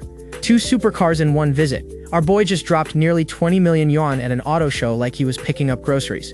Now here's where it gets interesting. There's a live streamer at the show, a pink-haired girl who is, and I say this respectfully, absolutely stacked. She's broadcasting about the pinkish red supercar to her viewers. She's hyping up the car to her chat, telling them that if you give this supercar to a girl, she'll fall in love with you on the spot. And Jiang Cheng is just chilling on the couch right behind her, completely unbothered. Then she tells her viewers that the guy behind her literally just bought this car, and if they get her likes to 3,000, she'll do a live interview with him. The chat is going wild with hearts and comments. But then a staff member walks over and asks the live streamer whether she's here to order a car or just browsing, and you can already tell this isn't going to end well for her. The streamer nervously admits she just wanted to look at the car, and the proportions on this woman are genuinely arguing with physics right now. But that's not going to save her from what comes next. The staff member asks for proof of funds verification, and the whole thing is being captured live on stream. The chat is already roasting her, with comments saying the verification requires at least 7 figures. She fires back, pointing at Jiang Cheng and asking why he got to check out cars without verification. The staff politely tells her it's standard policy for all customers, except clearly it wasn't standard for our boy because he actually bought the car. Her chat is going absolutely feral. Comments are saying, poor little streamer, this brand requires 7 figures just to browse, and suggesting she go interview the big spender instead. Another day of the streamer getting publicly humbled. Meanwhile, Zhou Ying, who saw the whole thing from nearby, is sitting there in absolute shock. She's thinking Jiang Cheng actually spent 20 million in less than half an hour, and she is looking devastating while processing this information. She's blushing and thinking that even before her family ran into financial trouble, they could never have spent money like that. The school goddess is having a full recalculation of exactly who Jiang Cheng really is. 2 hours later, all the paperwork is done and the red car is already on its way to Xiaoxiao. Our boy stretches and gets ready to collect the keys for his first supercar. Just a casual afternoon of buying 2 luxury vehicles. The auto show manager hands him his keys and asks about license plates. Our boy starts thinking about how to get Shanghai plates since he's not from here, considering some special methods might be needed. And right on cue, the system drops a random reward.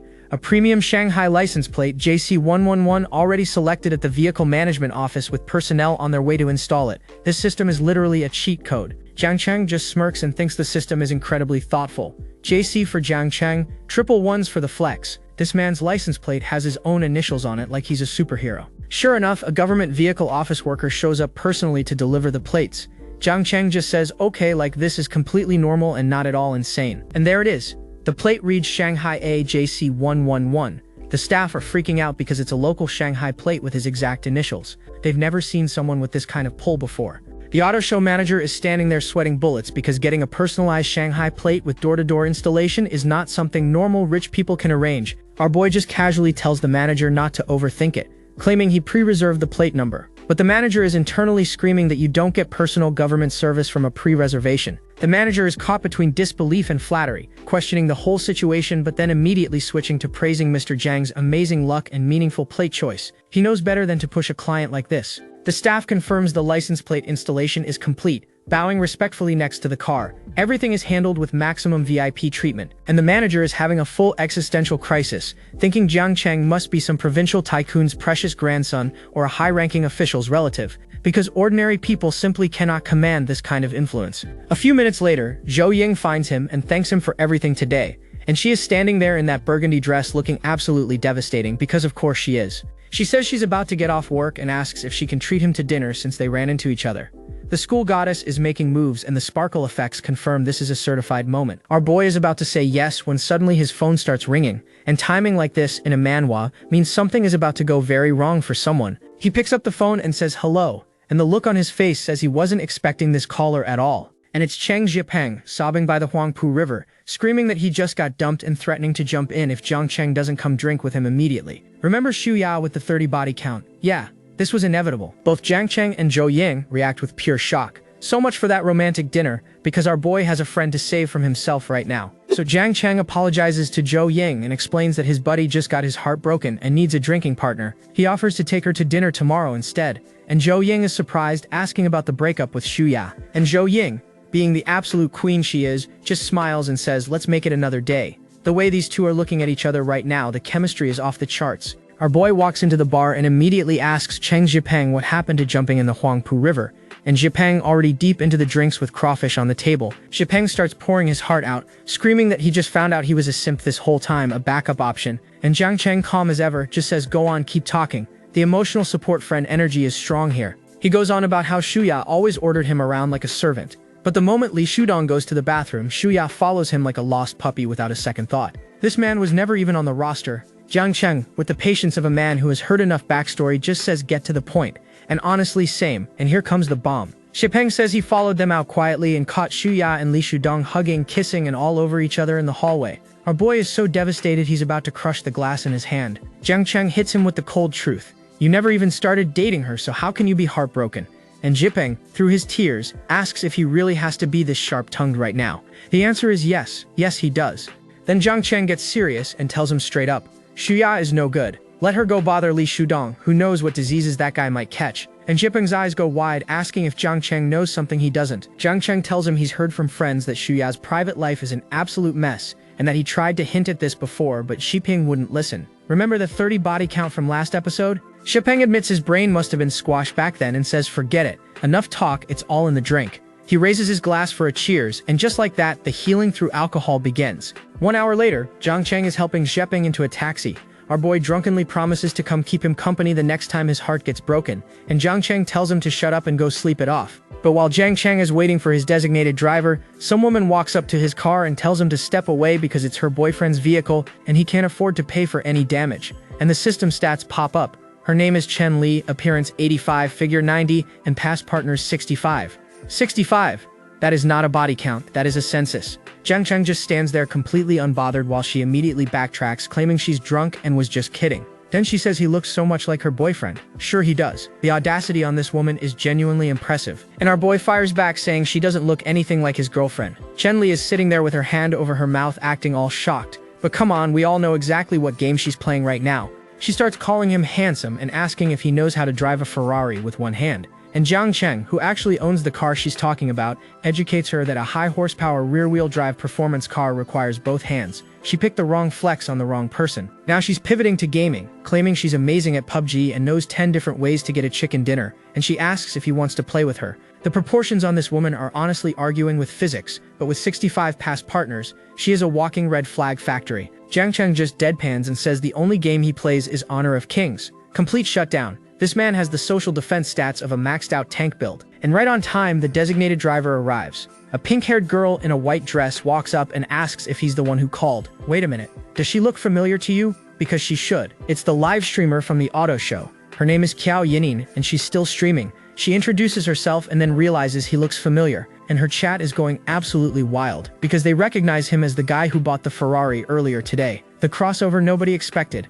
Our boy notices her phone filming him and grabs it, saying with a smirk that since he's this handsome, taking photos costs money. The confidence on this man is unshakable. Qiao Yining quickly apologizes and turns the camera back to herself, realizing she forgot she was filming. Her chat is blowing up and she's blushing like crazy. The gooners in her chat are absolutely eating well right now. He asks if she's really both a streamer and a designated driver. She explains she does driving gigs on the side for extra cash, and then nervously asks if she could film his car for her stream.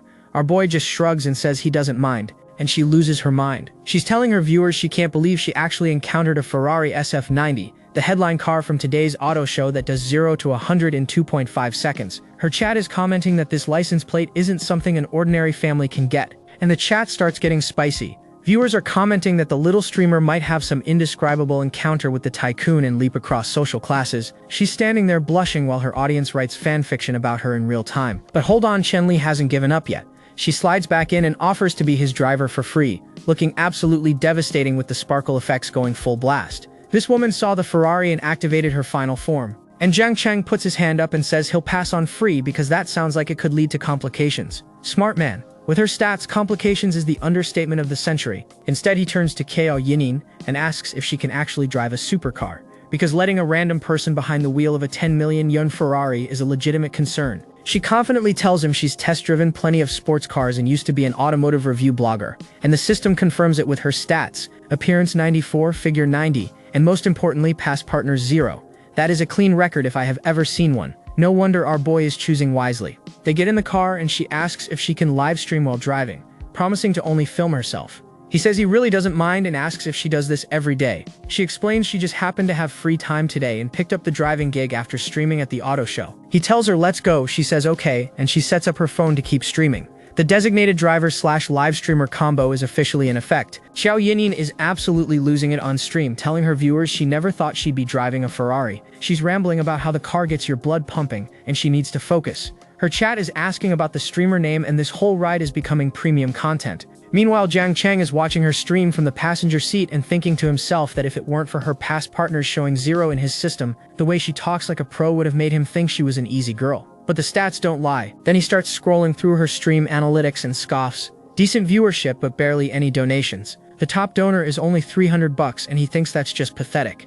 This is a man who dropped 20 million earlier today, judging someone's streaming revenue. He digs deeper into her numbers. Her weekly growth value means she got about 800 yuan in gifts, and after the platform takes its cut, her daily income is just over 60 yuan. That is genuinely depressing for someone with nearly 10,000 viewers. He straight up tells her that with over 10,000 viewers and this little money, no wonder she needs side jobs. He suggests she just focus on being a designated driver because she'd probably earn more. The financial roast is brutal but honestly accurate. She admits she has no real skills, doesn't know how to butter up big donors, and usually just drives around letting viewers see Shanghai's traffic jams. Her chat is actually rallying behind her though, sending free gifts and calling her a pitiful little streamer. Then she says there's something she's been curious about. She asks why the supercar manager treated him so differently at the show and why she needed fund verification but he didn't. Zhang Cheng casually says they probably recognized him from buying a car at Ferrari. You know, just a casual 10 million yuan purchase that gives you VIP access everywhere. Her eyes go wide as she realizes he actually bought this car today. The chat immediately starts commenting about the difference between regular people and the ultra-rich, while the Ferrari tears through the night streets.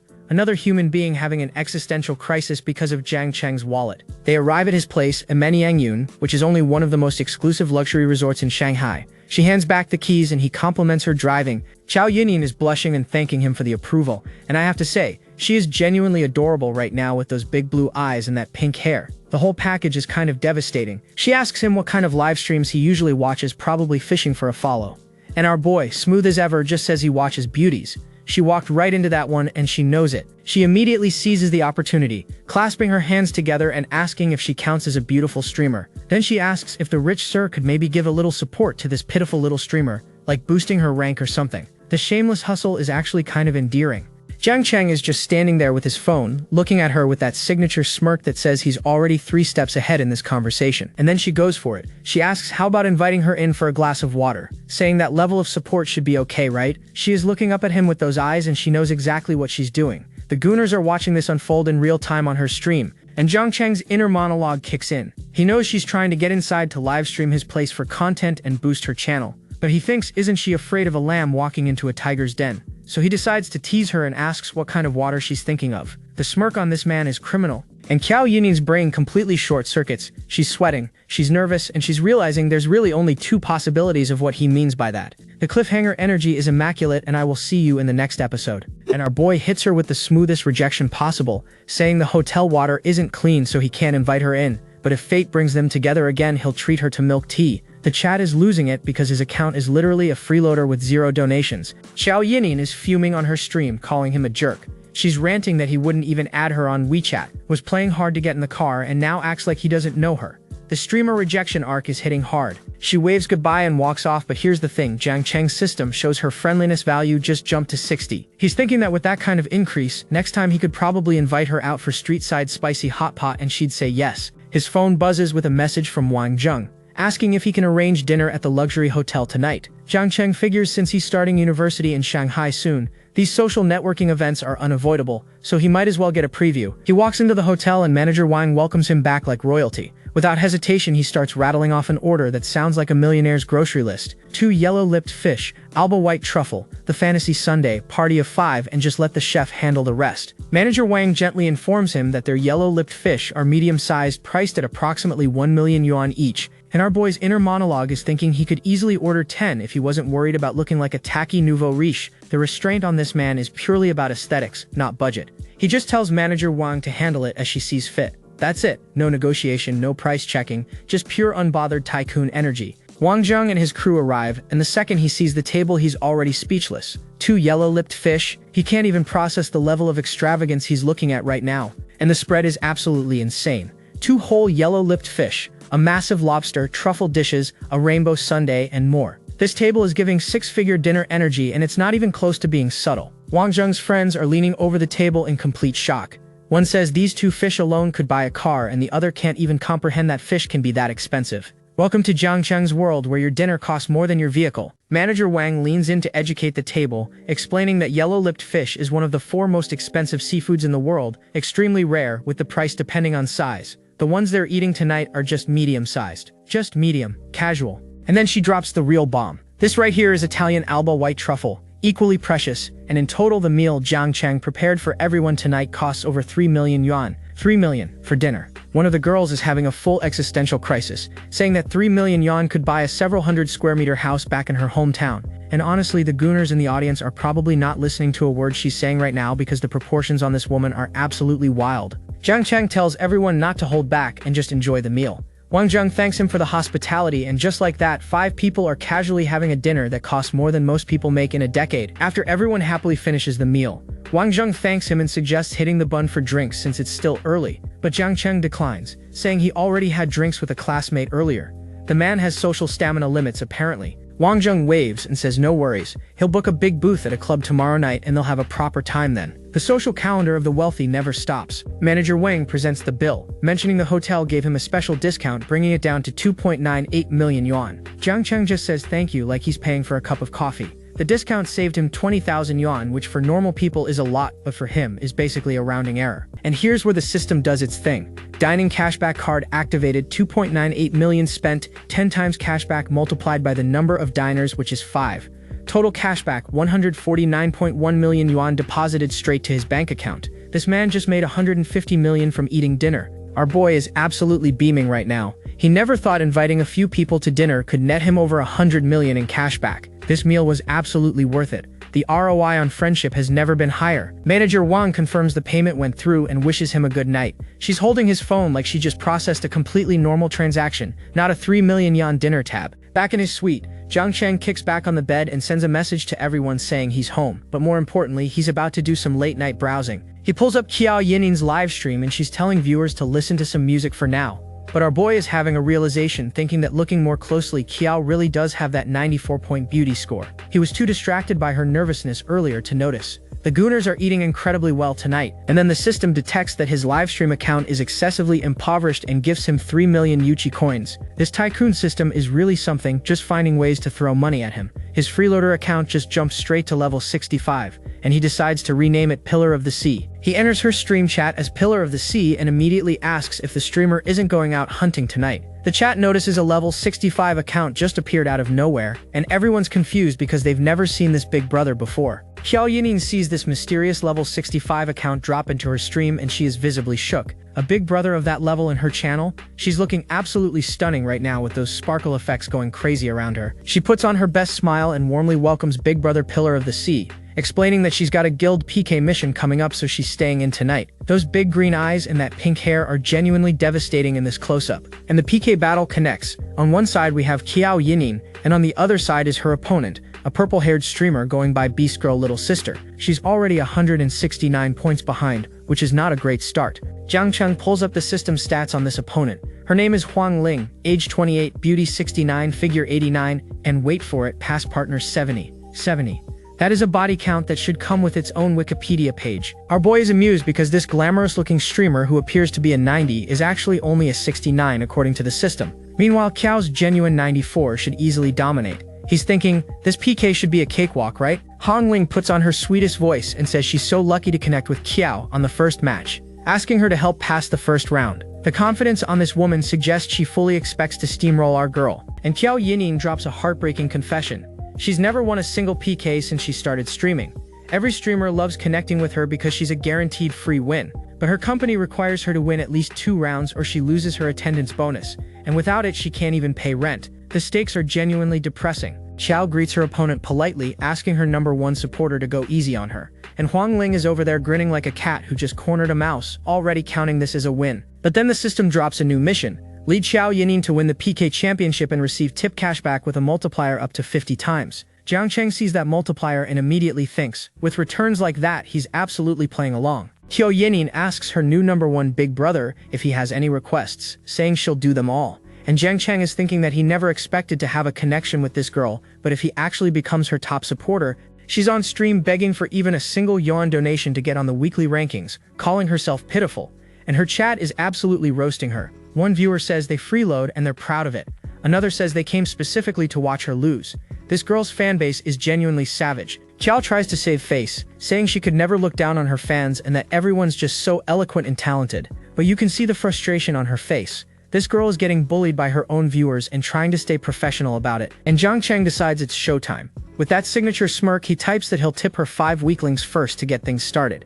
Qiao receives the gift of 5 tiny items and immediately puts on her sweetest voice, thanking Big Brother Pillar of the Sea for the medical fees. She's doing her best to be grateful, but you can tell she's slightly confused, because 5 weaklings equals exactly 1 yuan.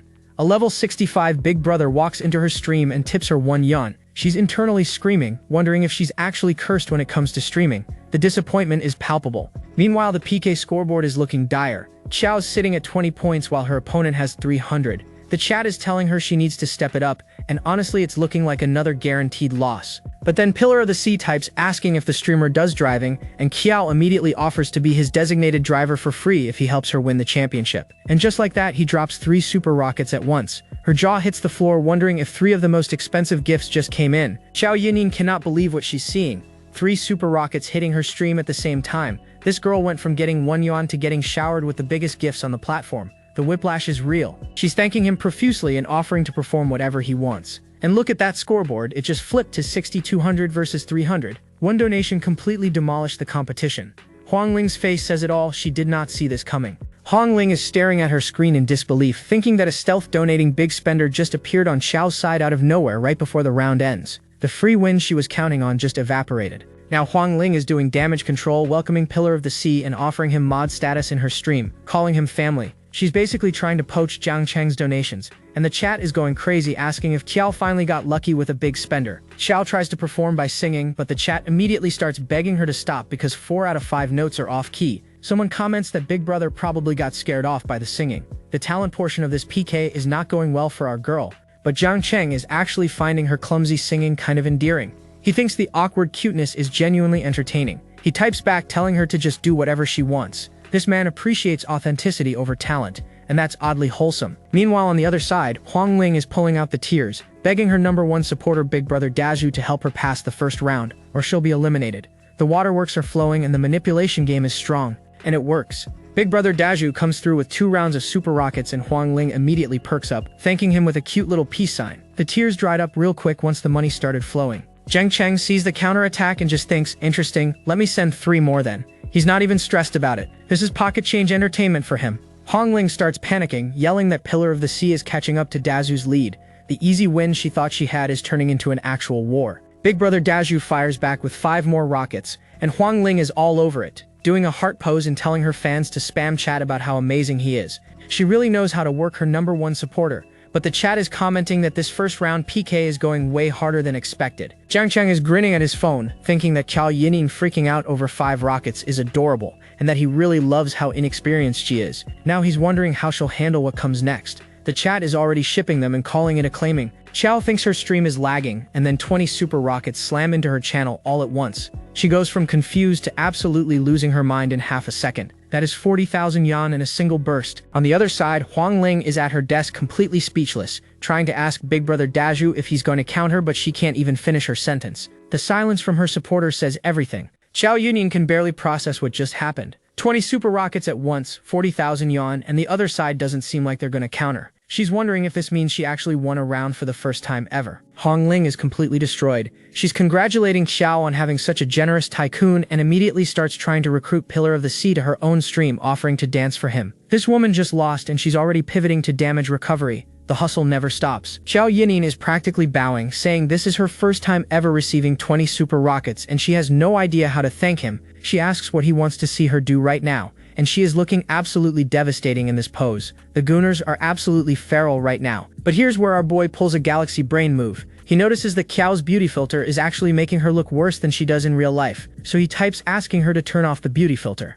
The chat immediately calls him savage, and someone says they're afraid if she does it, the big shot will bail. Qiao is panicking, saying she's afraid she'll scare him. The chat is divided, some calling it punishment, others saying he's just flexing his power. But she's thinking he tipped her so much that if she doesn't comply, things might go south again. The peer pressure is immense. She nervously turns off every beauty filter setting, and the chat goes completely silent for a second before exploding. Because without the filter, she is even more beautiful. The viewers are discovering that this whole time the filter was doing her dirty, and her natural face is genuinely stunning. Qiao can't believe it. Instead of getting roasted, she actually gained a wave of new followers and praise. Viewers are telling her to never use beauty filters again because they're doing her dirty. Our boy just single-handedly improved her entire streaming career with one request. Jiang Cheng is holding up his phone looking at the stream, and Qiao Yining without the filter is absolutely radiant. The chat is flooding with love confessions and roses, and her viewer count is climbing. 94-point beauty score on full display for the entire internet to see.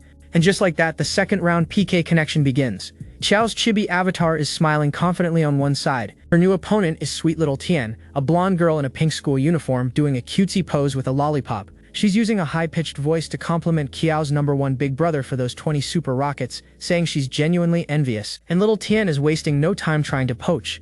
She introduces herself directly to Pillar of the Sea, inviting him to visit her stream whenever he's free, promising singing, dancing, and guaranteed satisfaction.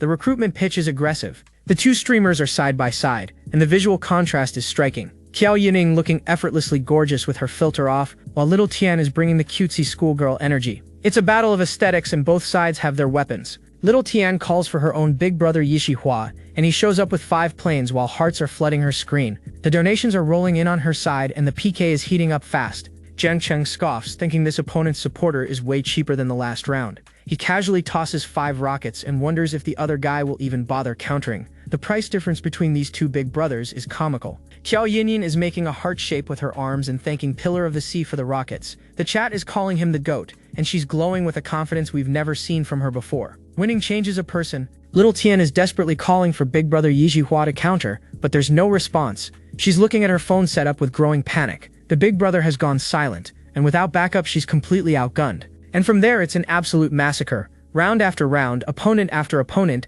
they all get demolished. Our boy's wallet is an unstoppable weapon, and every streamer who faces Qiao Yinyin gets sent home with a KO stamp. But now things get serious. The final round opponent introduces herself as Dai Xiaomei, and she is looking absolutely incredible in that black cutout top.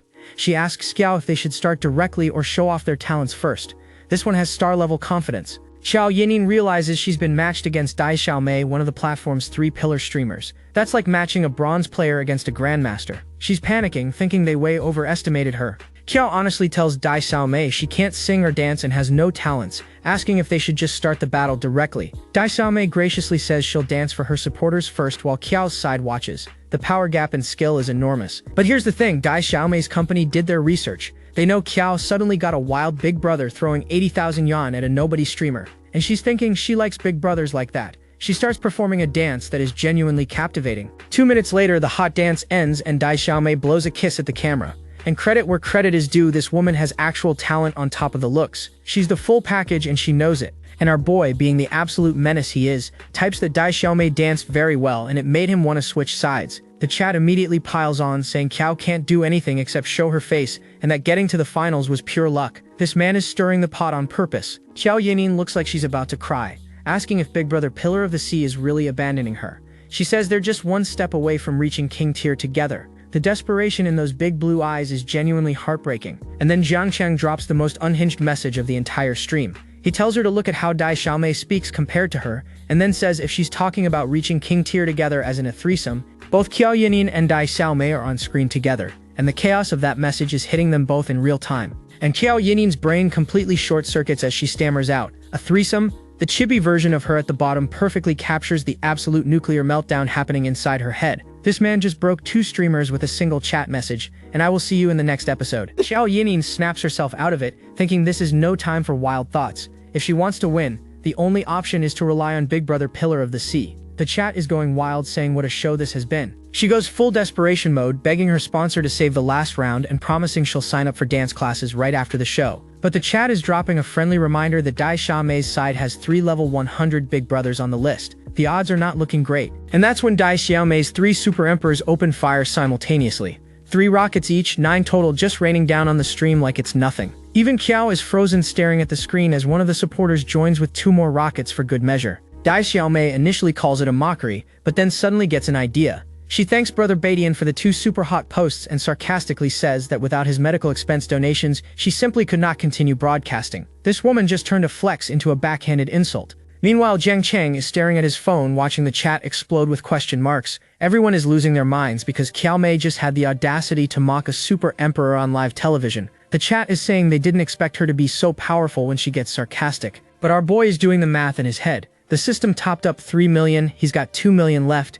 and if that's not enough, he still has hundreds of millions in his bank account. The way he's calculating this like a general planning a siege is genuinely terrifying. Qiao thinks her stream is lagging again, but no, it's not a lag. It's Dinghai Shenzhen firing 20 more super hot rounds all at once. The exact same move he pulled last episode, and it hits just as hard the second time. And Qiao Yinyin is absolutely fired up, clenching her fist like she just won the championship already. The sparkles, the energy, the pure adrenaline on this girl's face right now is something else entirely. On the other side of the screen, Dai Xiaomei is watching 5 more rockets slam into her opponent's channel, and the look on her face says everything. She's seeing her lead evaporate in real time. But Dai Xiaomei is a professional. She recovers instantly, does a heart pose, and starts calling Dinghai Shenzhen her daddy, thanking him for the medical expenses. This woman is trying to poach our boy's wallet in the middle of a war. The audacity is actually impressive, and the scoreboard tells the whole story. Xiao is sitting at 1.7 million while Dai Xiaomei's side is stuck at 575,000. The chat is calling this a fight between gods where mortals just eat meat.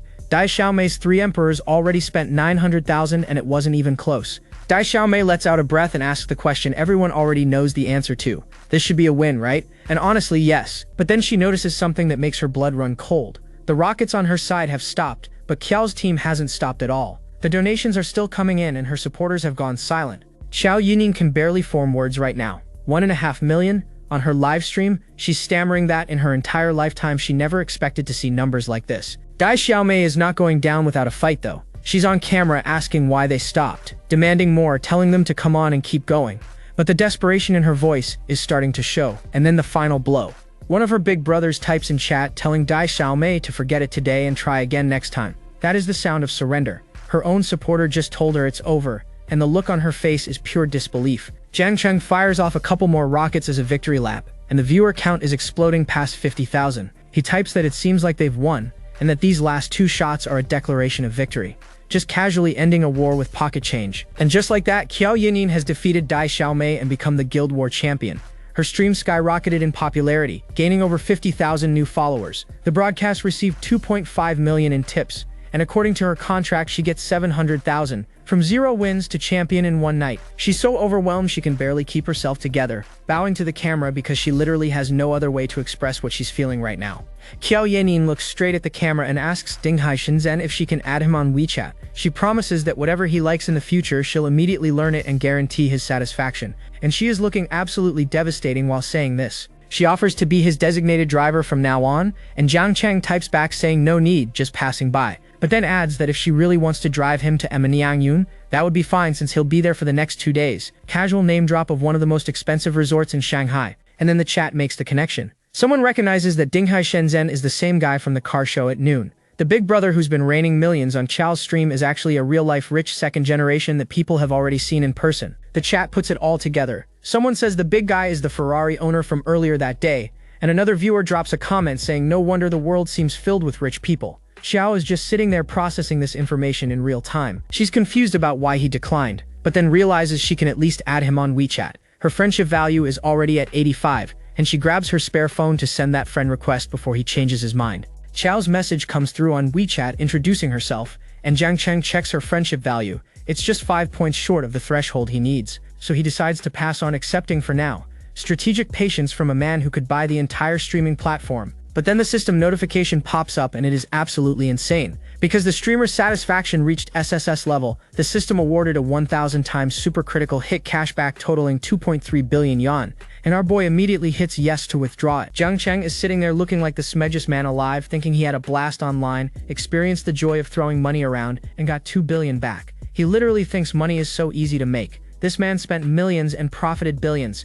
Next day, our boy is passed out in bed looking like a fitness magazine cover, and Qiao Yining has already sent a message asking if he needs a designated driver today, saying she's available 24 hours a day. The dedication is unreal. He rolls over still half asleep and checks the message, thinking this little girl is already up this early. The man made 2 billion last night and still can't be bothered to set an alarm. Meanwhile, Qiao Yining is on her bed, hugging a pillow, confessing she couldn't sleep at all after finding out he was Dinghai Shenzhen. She's been up all night waiting for him to reply. Those big green eyes and that hopeful expression are genuinely heartwarming. Jiang Cheng finally gets up, and while standing in the bathroom with just a towel, he texts back that he actually does need a designated driver tonight. He has plans with Wang Zheng to go to TXX, the biggest club in Shanghai. And the second that notification hits, Qiao Yining practically screams. Big brother replied. The pure joy on this girl's face over a text message is the most adorable thing we've seen all episode. She curls up in bed thinking she needs to catch up on sleep so she can be in the best condition to serve Big Brother tonight. And yes, she phrased it exactly like that. But then she immediately realizes she can't sleep because she's too excited about serving her elder brother. The chibi version of herself has to literally scold her into going to bed. This girl is down catastrophic and doesn't even know it yet.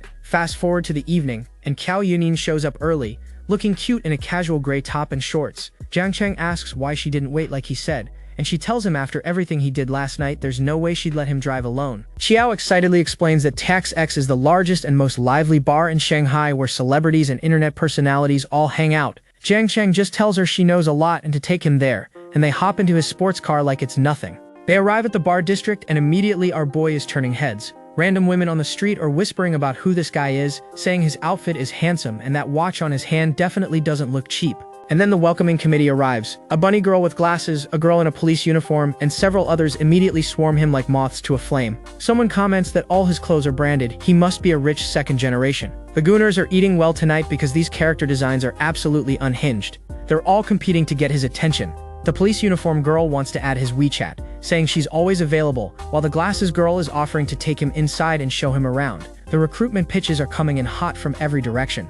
And then of course one of them pulls the classic move where she conveniently stumbles right into him, apologizing and thanking him for catching her. The oldest trick in the book, and these girls are running it on a professional level. The bunny girl is pressing right up against him and our boy just comments that everyone's already so energetic before he's even entered the bar. The absolute nonchalance of this man while surrounded by beautiful women is peak main character energy. Two more women show up asking if they can please let Big Brother into the store first, saying they want to go to the booth together so they can all play. At this point it's less of a welcoming and more of a feeding frenzy. And there in the background, standing alone next to the car, is Qiao Yining watching this entire scene unfold. The man she stayed up all night thinking about is being swarmed by a dozen gorgeous women, and all she can manage is a quiet expression of disbelief. But our girl is not about to just stand there. She charges through the crowd yelling at everyone to get out of the way, grabbing onto another girl who's trying to pull Jiang Cheng toward the booth inside. The territorial instincts just kicked in hard, and then she stops and asks herself why she has this stuffy, sour feeling in her heart.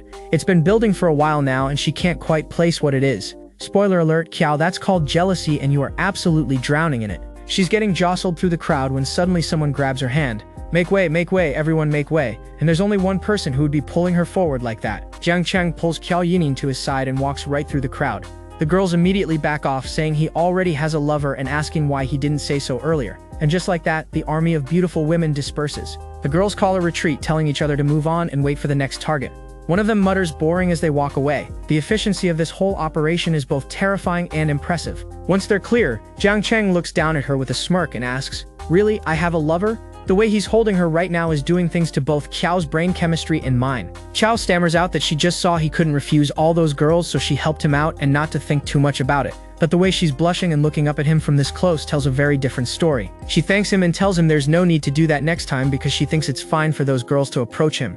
And then lets out a little snort. The Sundar energy radiating off this girl right now could power a small city. That's when Wang Zheng rolls up looking sharp in a red shirt, and Jiang Cheng comments that this place is pretty good and everyone is very enthusiastic, which is the understatement of the century. Wang Zheng laughs and says he wasn't this popular when he first came here either, pointing out that the girls all ignore him now. Then he notices Qiao and asks who this beautiful young lady is. His friend is introduced as Coal Tycoon Chen Hao. Jiang Cheng casually explains she's his designated driver and that she'll drive later so they can all have fun. Wang Zheng says everything's been arranged inside and the three of them will have a great time tonight. Zhao just got relegated to chauffeur status in front of everyone, and Qiao is just standing there completely speechless. The girl who was just held in his arms moments ago just heard herself described as the designated driver. That stung, and you can see it all over her face. They head inside and Tax X is absolutely living up to the hype.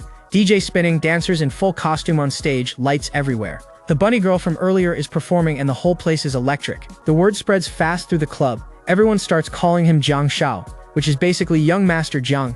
Our boy hasn't been here 10 minutes and he's already got a title. A whole squad of gorgeous women lines up to greet him with a coordinated "Hello, Mr. Jiang." We're talking 4 different beauties, each one absolutely stunning in their own way. This is what a VIP welcome looks like at Shanghai's hottest club. Wang Zheng waves and says this is all arranged perfectly. The man literally curated a night out like it's a 5-star dining experience, and judging by the company, this booth is about to be the most expensive table in the building. Wang Zheng orders 2 sets of big dragons from manager Li, and she promises to prepare snacks, fruit, and ice beer right away. For those keeping score at home, big dragons are those over-the-top bottle service presentations that basically announce to the entire club that money is not an issue. Qiao Yining is absolutely starstruck, saying she's never seen a big dragon in real life before, only in videos. This girl went from barely affording rent to sitting in the VIP section of Shanghai's biggest club in about 24 hours. Jiang Cheng teases Wang Zheng, saying 2 sets of big dragons are only 200,000 yuan, Nothing compared to the yellow croaker they caught last night. Wang Zheng's face as he gets casually one-upped in front of everyone is priceless. So Wang Zheng decides to flex on everyone else by announcing that yesterday young Master Zhang treated him to yellow croaker and the meal cost 3 million yuan. He's essentially using Zhang Cheng's wealth as his own status symbol. The name dropping is real, and the girls at the table absolutely lose it. 3 million on a single meal, their jaws hit the floor simultaneously. You can practically see the dollar signs appearing in their eyes as they process the caliber of wealth sitting at this booth. The bottle service arrives in style, with bunny-eared waitresses carrying premium wine to the table. Everything about this place screams excess, and the night is just getting started. The wine starts flowing, glasses getting filled one after another, and the atmosphere in the VIP booth shifts into full party mode. This is the lifestyle that 2 billion in your bank account gets you. And then one of the girls introduces herself as Zhao Qing, raising her glass to toast Jiang Cheng. But our boy's system pulls up her stats instantly. Appearance 85, body 98, privacy 5, friendliness 70. That body score of 98 is absolutely insane, and his system is basically screaming at him to pay attention. Jiang Cheng is genuinely taken aback. Her appearance score after makeup is only 85, and her privacy score is basically nothing for a nightclub regular. But that figure score of 98 is a rare and excellent find.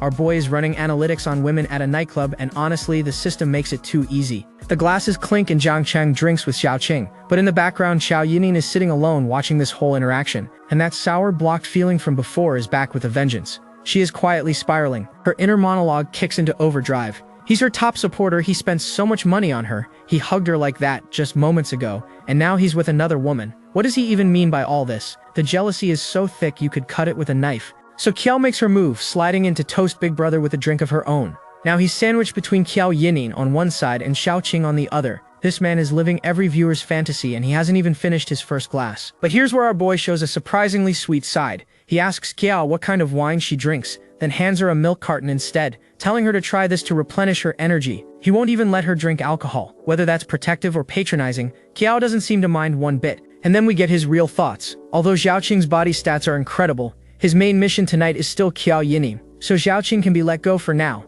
This man is literally min-maxing his social relationships like it's a dating sim. Xiao Qing reads the room perfectly, saying she'll go dance first and come back to toast him later. And let me tell you, the view as she walks away is absolutely criminal. That 98 body score was not an exaggeration in any way, shape, or form. With Xiao Qing gone, Qiao starts psyching herself up.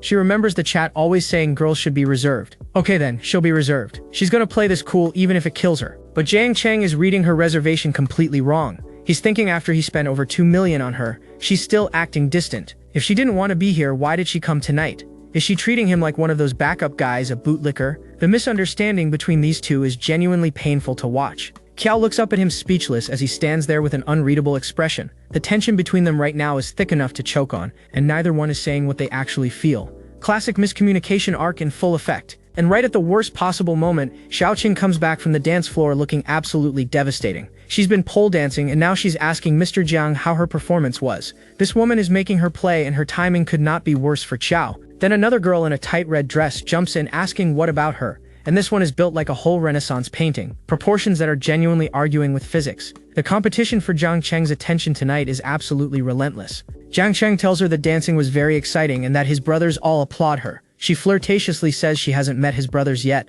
and the way she's looking at him right now is leaving absolutely nothing to the imagination. And the episode ends with Jiang Cheng and this girl in what can only be described as an extremely intimate pose, arms around each other under the club lights. Somewhere behind them, Qiao Yining is watching this happen in real time, and her heart is not surviving this night. I will see you in the next episode. The red dress girl is clinging onto Jiang Cheng like her life depends on it, and he casually offers to introduce her to someone later. She is losing her mind with excitement, and Xiao Qing is not about to be left out, telling him he can't play favorites because she really wants to meet his brother too. The competition for this man's attention is absolutely relentless. Now both girls are flanking him, asking what he does for fun. And one of them says she prefers staying home, lying in bed, and watching movies. And she asks him if he likes that too. Where there are women, there is war, and this battlefield is getting heated. And our boy, without missing a beat, says they should all watch it together because the more people, the better. This man just casually invited both of them to a movie night, and neither girl sees a problem with it. The whole group raises their glasses to toast Jiang Cheng's sense of humor, which they say is on another level entirely. Even the bunny girl from earlier is standing in the background looking impressed. Wang Zheng tells Jiang Cheng it's time to head out, and Qiao Miaoyin tries to say something but completely fails to get the words out. Interruption failure detected. More women are lining up to toast young Master Jiang, and down below Xiao Qing is sipping her wine looking absolutely devastating. This man cannot take a single step without someone trying to get his attention. Qiao Miaoyan insists she's not a casual person and that she stopped talking to people after saying so. Meanwhile, the view from behind these two is, respectfully, making it very hard to focus on the dialogue. But then she follows it up with, if you actually bring it up, she'll consider it. And Qiao Miaoyan's face right now is the definition of mixed signals receiving in real time. And then she admits she came here tonight mentally prepared, knowing she had to do something, but she's never done it before and doesn't know how to say it or do it. She's asking for more time, and honestly, this girl is spiraling. And here's where Jiang Cheng reveals his true strategy. Her score has reached 90 points, which means his plan is working perfectly. For the next 2 hours, he deliberately drank and joked with the other two women while ignoring Qiao Yinyin completely. And just like that, the party wraps up. Everyone's saying their goodbyes, promising to drink another time, and Jiang Cheng is walking out of TXX with two gorgeous women on either side of him. Peak main character exit. A driver pulls up calling out for his master, and Jiang Cheng walks both girls toward the waiting taxi. The late-night Shanghai skyline is glittering behind them. But then Qiao Yinyin catches sight of the blonde girl getting a little too comfortable near Jiang Cheng in the car, and the look of absolute shock on her face right now is priceless. And then the blonde girl gets her hands smacked away from the car window. Someone is not happy about this arrangement at all. Jiang Cheng calmly tells the driver to take his two younger sisters home safely and to keep the change. The driver promises nothing will happen. Our boy just referred to two women who were fighting over him all night as his younger sisters. And the taxi drives off into the Shanghai night, taking Xiaoqing and the red dress girl away. Jiang Cheng just watches it disappear down the street like he didn't just casually dismiss two gorgeous women. Xiaoqing is furious, yelling, "What the hell are you doing?" while the blonde girl is literally leaning out of the moving taxi calling out for young Master Jiang. These two do not want to leave. Jiang Cheng turns to Qiao Miaoyan and asks what she's waiting for, calling her the designated driver. She immediately scrambles into his sports car. This girl was waiting for exactly this moment. Fast forward half an hour and Jiang Cheng finds Qiao Miaoyan standing inside his room at the resort. He asks what she's doing in here, still calling her the designated driver. This girl drove him home and then just let herself in. She says it's so late that taking a taxi isn't safe and asks if she can stay for the night.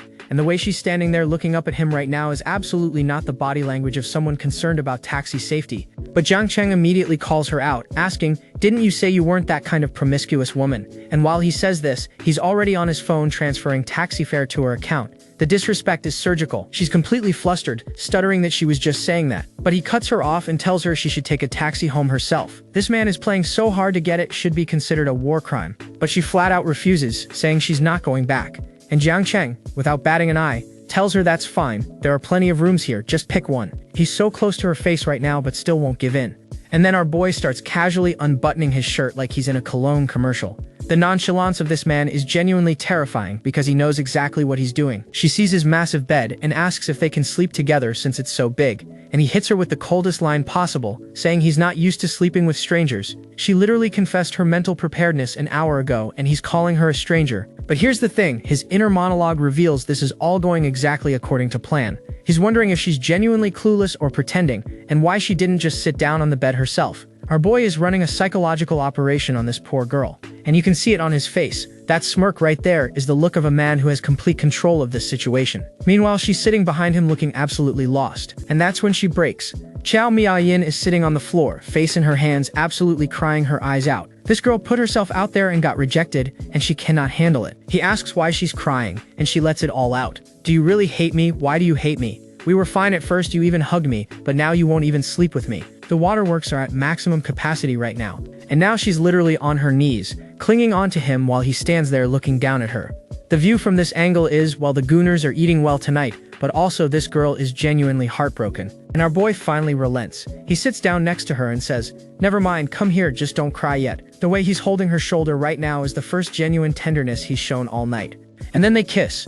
After all that push and pull, after all the mind games and the tears, Jiang Cheng finally closes the distance. The gooners are in absolute shambles right now, and this close-up right here is doing things to the audience that are frankly not appropriate for daytime viewing. The artist drew this with intention and we all know it. She confesses everything. She tells him she really likes him and that the moment she realized he was her pillar of strength, her heart was already his. And in the background, Jiang Cheng's heart monitor is going crazy. This girl went all in. He's looking at her with an expression that's impossible to read, while tears are still streaming down her face. The tension between them right now could power all of Shanghai. She whispers it one more time, "I like you, Jiang Cheng, really." And he wraps his arms around her, pulling her close. After all the calculated moves and strategic ignoring, even our boy couldn't resist this. He finally tells her he won't kick her out anymore and that she can sleep here tonight. She's holding on to him like she's never letting go, and honestly, after all that emotional torture, she's earned it. And Xiao Miaoyan is now lying on his bed, flushed red, looking up at the ceiling like she can't believe this is actually happening. The Gooners are reaching critical mass, and I cannot blame them one bit. The next day at 9:30 in the morning, we cut to a completely different scene. A red-haired woman walks into an office, saying "Excuse me" to Manager Yu. And let me tell you, this woman is absolutely stunning. Manager Yu looks up from her desk and tells Su-Wan to sit down, asking what she needs. And we're finally getting a proper look at Yu Xiaoxiao, who is giving serious boss woman energy in all black. Su-Wan gets straight to the point, asking if Manager Yu knows Jiang Cheng. Yu confirms they met during a business trip, and just like that, Jiang Cheng's name is coming up in corporate offices across Shanghai. Su-Wan asks if Jiang Cheng told Yu about signing her, and Yu confirms that she's already making preparations. Once the company handover is complete, she'll handle it immediately. Things are moving fast behind the scenes, and that's when Su-Wan puts it together and asks the big question.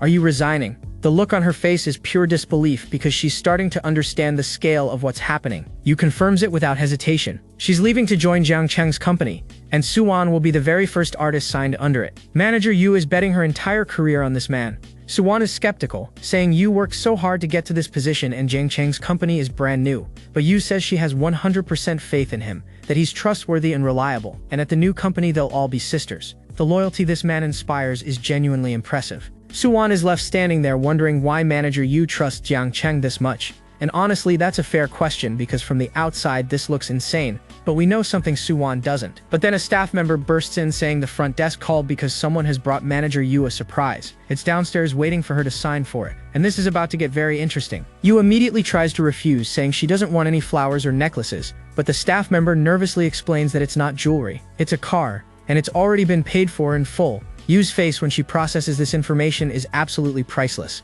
And you can tell even the staff member can't believe what he's reporting right now. This poor guy is sweating just delivering the message because he knows how insane it sounds. Su-Wan immediately loses it, saying someone actually delivered a car and that's amazing. Even Yu is stunned, repeating, "A car?" And Su-Wan is already dragging them both downstairs to go see it. They walk outside and are immediately greeted with confetti poppers going off everywhere. This is not just a car delivery, this is a full production. Whoever arranged this went absolutely all out. A saleswoman in a sharp gray suit gestures toward a massive shape covered in black cloth and asks Miss Yu to please unveil it. The anticipation right now is killing everyone. And when the cover comes off, it reveals a pink Lamborghini gleaming in the sunlight. We're talking a custom-colored supercar worth millions, just sitting there wrapped up like a birthday present. Su-Wan is screaming that Sister Yu is so lucky, saying she's genuinely jealous, and Yu can barely form words, just repeating that it's a pink Lamborghini. The absolute flex of gifting someone a custom Lamborghini as a surprise is next level. And of course, the office gossip mill is already spinning. The co-workers are whispering that Manager Yu broke up with her fiancé, that her new boyfriend is incredible, and that the Lamborghini is worth 10 million yuan. One of them flat out says she wishes she had a boyfriend like that. The saleswoman hands over the car keys to Manager Yu, and this is the moment it becomes real. She's standing there holding the keys to a 10 million yuan pink Lamborghini that just appeared out of nowhere. Yu asks who sent it, and the saleswoman reveals it's Mr. Jiang Cheng. He said he hopes she'll like it, and you can see the exact moment this information registers on Yu's face because her whole expression transforms. Yu is standing there overwhelmed with hearts literally floating around her, saying no man has ever treated her like this before, and the system confirms it. Friendliness +1, now at 99. This man just maxed out a woman's affection meter with a single car. And back at the resort, the system pings Jiang Cheng with the news. Yu Xiaoxiao's friendliness has hit 99, unlocking the inseparable through life and death achievement. A special reward gift pack is ready. Our boy says yes, open it. The rewards are absolutely insane. First, a consumption cashback card with up to 5 million and a 1 to 100 times multiplier. And second, an offspring devouring card that calculates cashback based on appearance score and satisfaction level. The system really just went there. And here's the kicker. The reward card has no limit on the number of participants. Solo queue, duo queue, or even a 5-player pre-made team. Our boy is literally wondering if that means the rewards would double. The absolute audacity of this system is unmatched. But our boy isn't just gonna rush into it. He's sitting there with his hand on his chin, calculating his next move like a chess grandmaster. Even with all these rewards, he's playing this smart. He reasons that satisfaction matters, so he can't just be reckless with the card. But then another system notification drops. He's unlocked the ability to start an investment company with a minimum of 10 million, and the system will even assign a top-tier investor and general manager to guarantee profits. Having money isn't enough. You need to know how to invest it. Something clicks in his head. The minimum is 10 million with a guaranteed 10% annual return, which means naturally, the more you invest, the greater the return. He's standing there in his bathrobe holding up the system panel like he just discovered the cheat code to wealth. and without a moment of hesitation, he decides to go absolutely nuclear. 500 million yuan to start an investment company. This man doesn't do anything small. He names it Star Investment Company based in Shanghai with a full 500 million investment, and his stat sheet shows level 10, system reserve at 786,000, appearance 92. Our boy's empire is officially expanding beyond entertainment, and that's when Qiao Miaoyan walks in wrapped in nothing but a towel, asking if she woke him up.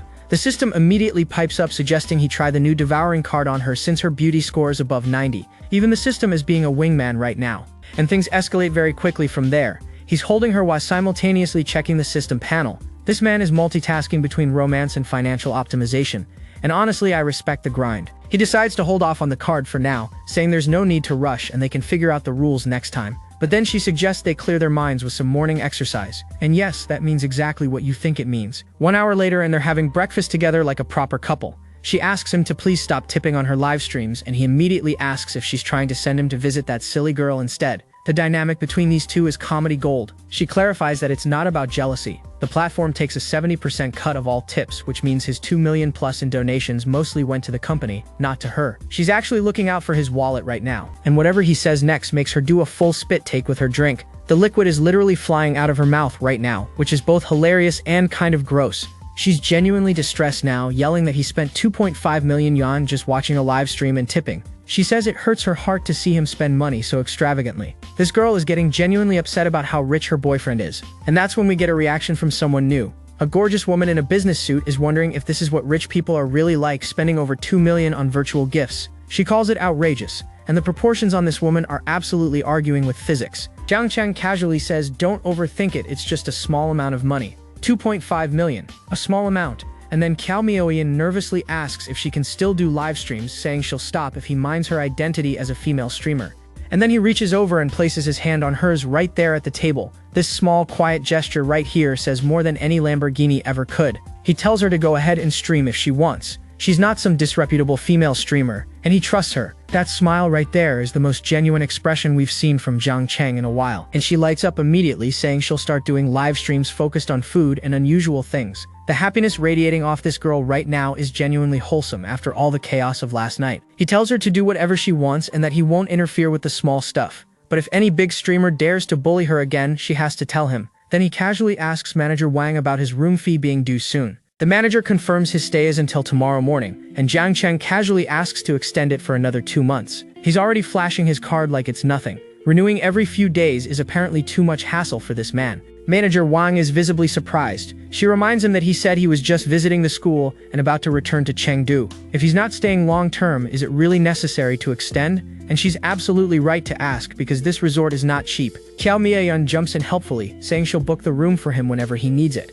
But then she points out the room rate is 80,000 yuan per day, not 80. She's making sure this man understands the math he's about to commit to. Jiang Cheng tells manager Wang she can't just do that, because if he were her boss, he'd definitely be unhappy about it. Even when people are trying to save him money, our boy insists on spending it properly. Manager Wang gently pushes back, saying that although she has no right to question his spending habits, 4.8 million yuan in room fees for 2 months when he won't even be there every day feels like a waste. This woman is genuinely worried about a billionaire's budget, and Qiao Miaoyan is sitting there eating a strawberry, quietly wondering to herself why this hotel manager is being so considerate of Jiang Cheng. Her jealousy radar is pinging and she hasn't even realized it yet. But our boy notices it too. He thinks manager Wang seems to care about him a lot, so he pulls up her profile screen. Wang Yuyan, age 24, appearance 90, body 94, privacy 0, and friendliness already at 80. Those are insane numbers for someone he barely knows. And Jiang Cheng is genuinely shocked. Appearance 90, privacy 0, but her friendliness toward him is already at 80. He hasn't done anything to earn that, and yet this gorgeous hotel manager is already nearly in his orbit. Something tells me this is far from over.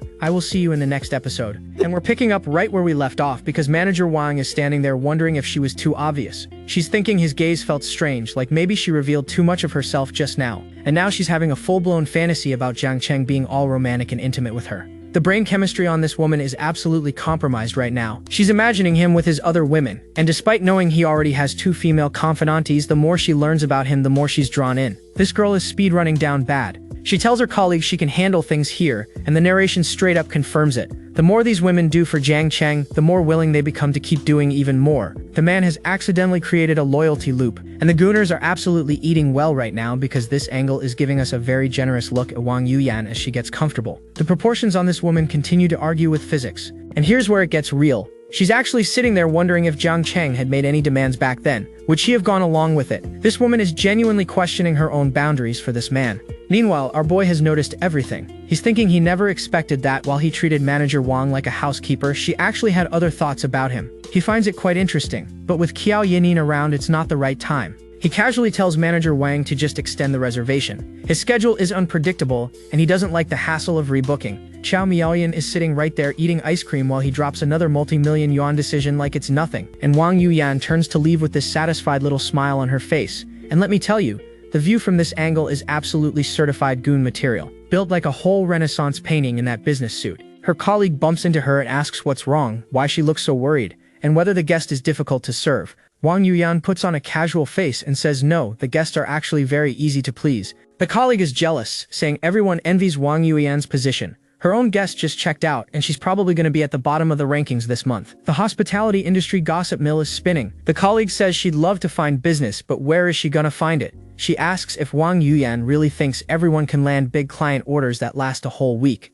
Wang Yuyan gives her a warm smile and tells her not to be discouraged. The first 10 days of the month aren't even over yet, and who knows, she might get a big order tomorrow. Supportive queen behavior right here. The colleague says Wang Yuyan's guest room bill is due today, so she can finally rest after a busy week. She suggests they go back to the dorm together and get a good night's sleep, but the look on Wang Yuyan's face says she knows something this girl doesn't. And that's when Wang Yuyan casually drops the bomb. Her customer wants to extend their stay for 2 whole months. The colleague's jaw absolutely hits the floor right now. The colleague is completely losing it. 2 months at 80,000 yuan per day is basically a mountain of money, and Wang Yuyan just casually secured it like it was nothing. And this girl immediately does the math. That's a commission of 240,000 yuan for Wang Yuyan. She asks why on earth she would apply for a discount for someone who has too much money to burn, but Wang Yuyan explains that he said he was going back in a few days and wouldn't be staying forever, so she felt bad not giving him a discount. This woman literally sacrificed her own commission because she cares about this man's wallet. The colleague immediately gets nosy, calling her sister and offering to take over serving her guest. Then she starts asking if the guest is handsome and has a good physique. This girl is fishing hard right now. And the moment she asks, Wang Yuyan starts blushing while imagining a shirtless Jiang Cheng. The colleague immediately calls it out, yelling that she's blushing and asking if the guest is both handsome and rich. The answer for the record is absolutely yes. The colleague whispers that she'll serve him and Wang Yuyan can keep all the commission. But Wang Yuyan shuts it down, saying he throws around millions like water and could easily find any woman he wants. She tells her not to get her hopes up. But then the colleague clings on to her and says everyone needs to have dreams, right? Just in case, right? The audacity and the optimism of this woman are truly unmatched. Wang Yuyan cuts the conversation short, saying she needs to go see the general manager right now. The colleague is left standing there speechless, probably already planning her next move on a guest she hasn't even seen yet. The general manager immediately freaks out when he hears the news. Renewing for 2 months means this is a whale client, and he orders them to swipe the card first, while he personally goes to get CEO Wang. A customer like this deserves a personal thank you from the top. 10 minutes later, our boy is lying on the couch checking his bank statement. The daily rate is 80,000 in 2 months should be 4.8 million, but only 3.8 million was deducted. Something doesn't add up. And then the system notification drops. The cashback card activated with a 100 times multiplier, and he just won 380 million yuan. Let me say that again. 380 million. From a hotel reservation. This system is absolutely broken. And before he can even process that insane windfall, there's a knock at the door. Looking through the peephole, he sees a whole delegation including what appears to be some very important people asking if Mr. Jiang is here. Wang Yuyan introduces the CEO of Aman Resorts himself. This man personally came up to thank Jiang Cheng for renewing the lease, handing over his business card and everything. When you spend that kind of money, the CEO shows up at your door. The CEO announces that as a customer benefit, Jiang Cheng will receive super VIP treatment plus a 20% discount on all stays applied by Butler Wang. And that's when it clicks. It was a discount. That's why only 3.8 million was charged. And our boy immediately realizes the problem. Manager Wang meant well, but her good intentions just cost him 100 million yuan in cashback. If she hadn't applied for that discount, the full 4.8 million would have triggered an even bigger multiplier. But then he reconsiders. She was willing to take less commission herself just to save him money. He thinks to himself that Manager Wang has the qualities of a genuinely good woman, and he's looking down at her right now with genuine appreciation. So instead of being upset, Jiang Cheng plays it smooth. He tells the CEO that a $1,000,000 discount makes him a very honest man and proposes they become friends. The CEO agrees immediately. Our boy just networked a resort CEO into his circle over a hotel bill. The CEO turns to Wang Yuyan and orders her to serve his new friend Mr. Jiang well from now on, making sure all his needs are taken seriously. She responds with a sweet yes sir, and the look on her face says she's more than happy to comply. The CEO wishes brother Jiang a pleasant stay and takes his leave. Wang Yuyan walks him out, and just like that, our boy went from a regular guest to a VIP friend of the CEO in about 5 minutes flat. Jiang Cheng thanks Mr. Wang as he leaves, and Wang Yuyan is looking up at him from below with an expression that is giving absolutely devoted energy. This woman's friendliness meter is about to break the scale. But then Cao Miaoyan wraps herself around him like a koala, whining that she doesn't want to go back. He tells her he has things to do, but she can stay at the resort by herself if she wants. The man has business to handle, and they share this incredibly intimate close-up moment where honestly the chemistry between these two is undeniable. Qiao Miaoyan looks absolutely stunning from this angle. She says she actually had plans to hang out with her girlfriends today, but she would have cancelled everything if he were staying. She tells him it's no fun without him. This girl is genuinely attached at this point. He tells her he'll contact her again when he's done with work, and she happily agrees. These two have settled into a genuinely comfortable dynamic, which is impressive considering the chaos of last night. 1 hour later, and a blonde woman is running towards Jiang Cheng outside on the street, calling his name. And if you recognize those earrings and that all-black outfit, that's Yu Xiaoxiao, the woman whose friendliness just hit 99 last episode. Yu Xiaoxiao immediately kisses Jiang Cheng on the cheek to thank him, but then from behind them comes the most unhinged scream. A red-haired man is screaming her name and calling her every name in the book. This must be the ex-fiancé. And this guy Zhang Yu goes absolutely nuclear, threatening to jump into the Huangpu River right in front of them if Yu Xiaoxiao doesn't marry him obediently. The emotional manipulation on this man is genuinely concerning. Jiang Cheng turns to Yu Xiaoxiao and asks if she didn't say she had this whole situation sorted out already. The look on his face says he was not expecting this level of crazy today. She explains that Zhang Yu kept showing up at her company every few days to cause trouble. She didn't want to burden Jiang Cheng with this scoundrel, so she kept it a secret. Honestly, she should have led with this information. Zhang Yu fires back, calling them both adulterers who are cheating on him. This man genuinely believes he still has a claim on a woman who has very clearly moved on. The delusion is off the charts. Yu Xiaoxiao tells Jiang Cheng to just ignore this nonsense and leave, but Zhang Yu screams that if they dare to walk away, he'll jump into the river right now. He says he can't swim, so if he dies, they'll both be responsible. This man is weaponizing his own incompetence. Yu Xiaoxiao is visibly distressed right now, and you can tell this isn't the first time Zhang Yu has pulled something like this. The emotional exhaustion on her face is genuine, and things escalate into a full-on physical altercation. Zhang Yu grabs Yu Xiaoxiao, she's caught in the middle, and Jiang Cheng yells stop. This whole scene is a mess right now. Jiang Cheng grabs Zhang Yu and says, enough with the nonsense, he'll just lend him a hand. And Zhang Yu has absolutely no idea what's about to happen because the look on his face is pure confusion. Now here's where it gets absolutely insane. Our boy calls over the security guards and tells them this guy is threatening to jump into the Huangpu River. He offers each of them 5 million yuan to pretend to stop him when he jumps. The guards are understandably confused, and then Jiang Cheng lays out the most diabolical plan ever. During the struggle, accidentally let go. Zhang Yu falls in from emotional distress, then pretend to save him but be slow about it. This man just casually outlined a potential drowning with a straight face. Zhang Yu immediately panics, screaming about how this is a society governed by rule of law and you can't just hire someone to commit murder in public. The man who was threatening suicide 30 seconds ago is now very concerned about staying alive. Even the security guards are asking if he's joking. They're looking at each other like, is this guy serious right now? And Jiang Cheng is standing there below them with the most casual smile, like he does this every Tuesday. Our boy doubles down. He says he'll pay up front, get them the best lawyers to clear their names, and even if someone goes to jail, their family gets an extra 5 million. This man is literally negotiating a potential murder contract in broad daylight with complete confidence. And now Zhang Yu is literally trembling. He's being grabbed from behind and the security guards are closing in. The tables have completely turned on this man's little emotional blackmail scheme. Zhang Yu is screaming now, asking if they're really trying to murder someone for money in broad daylight.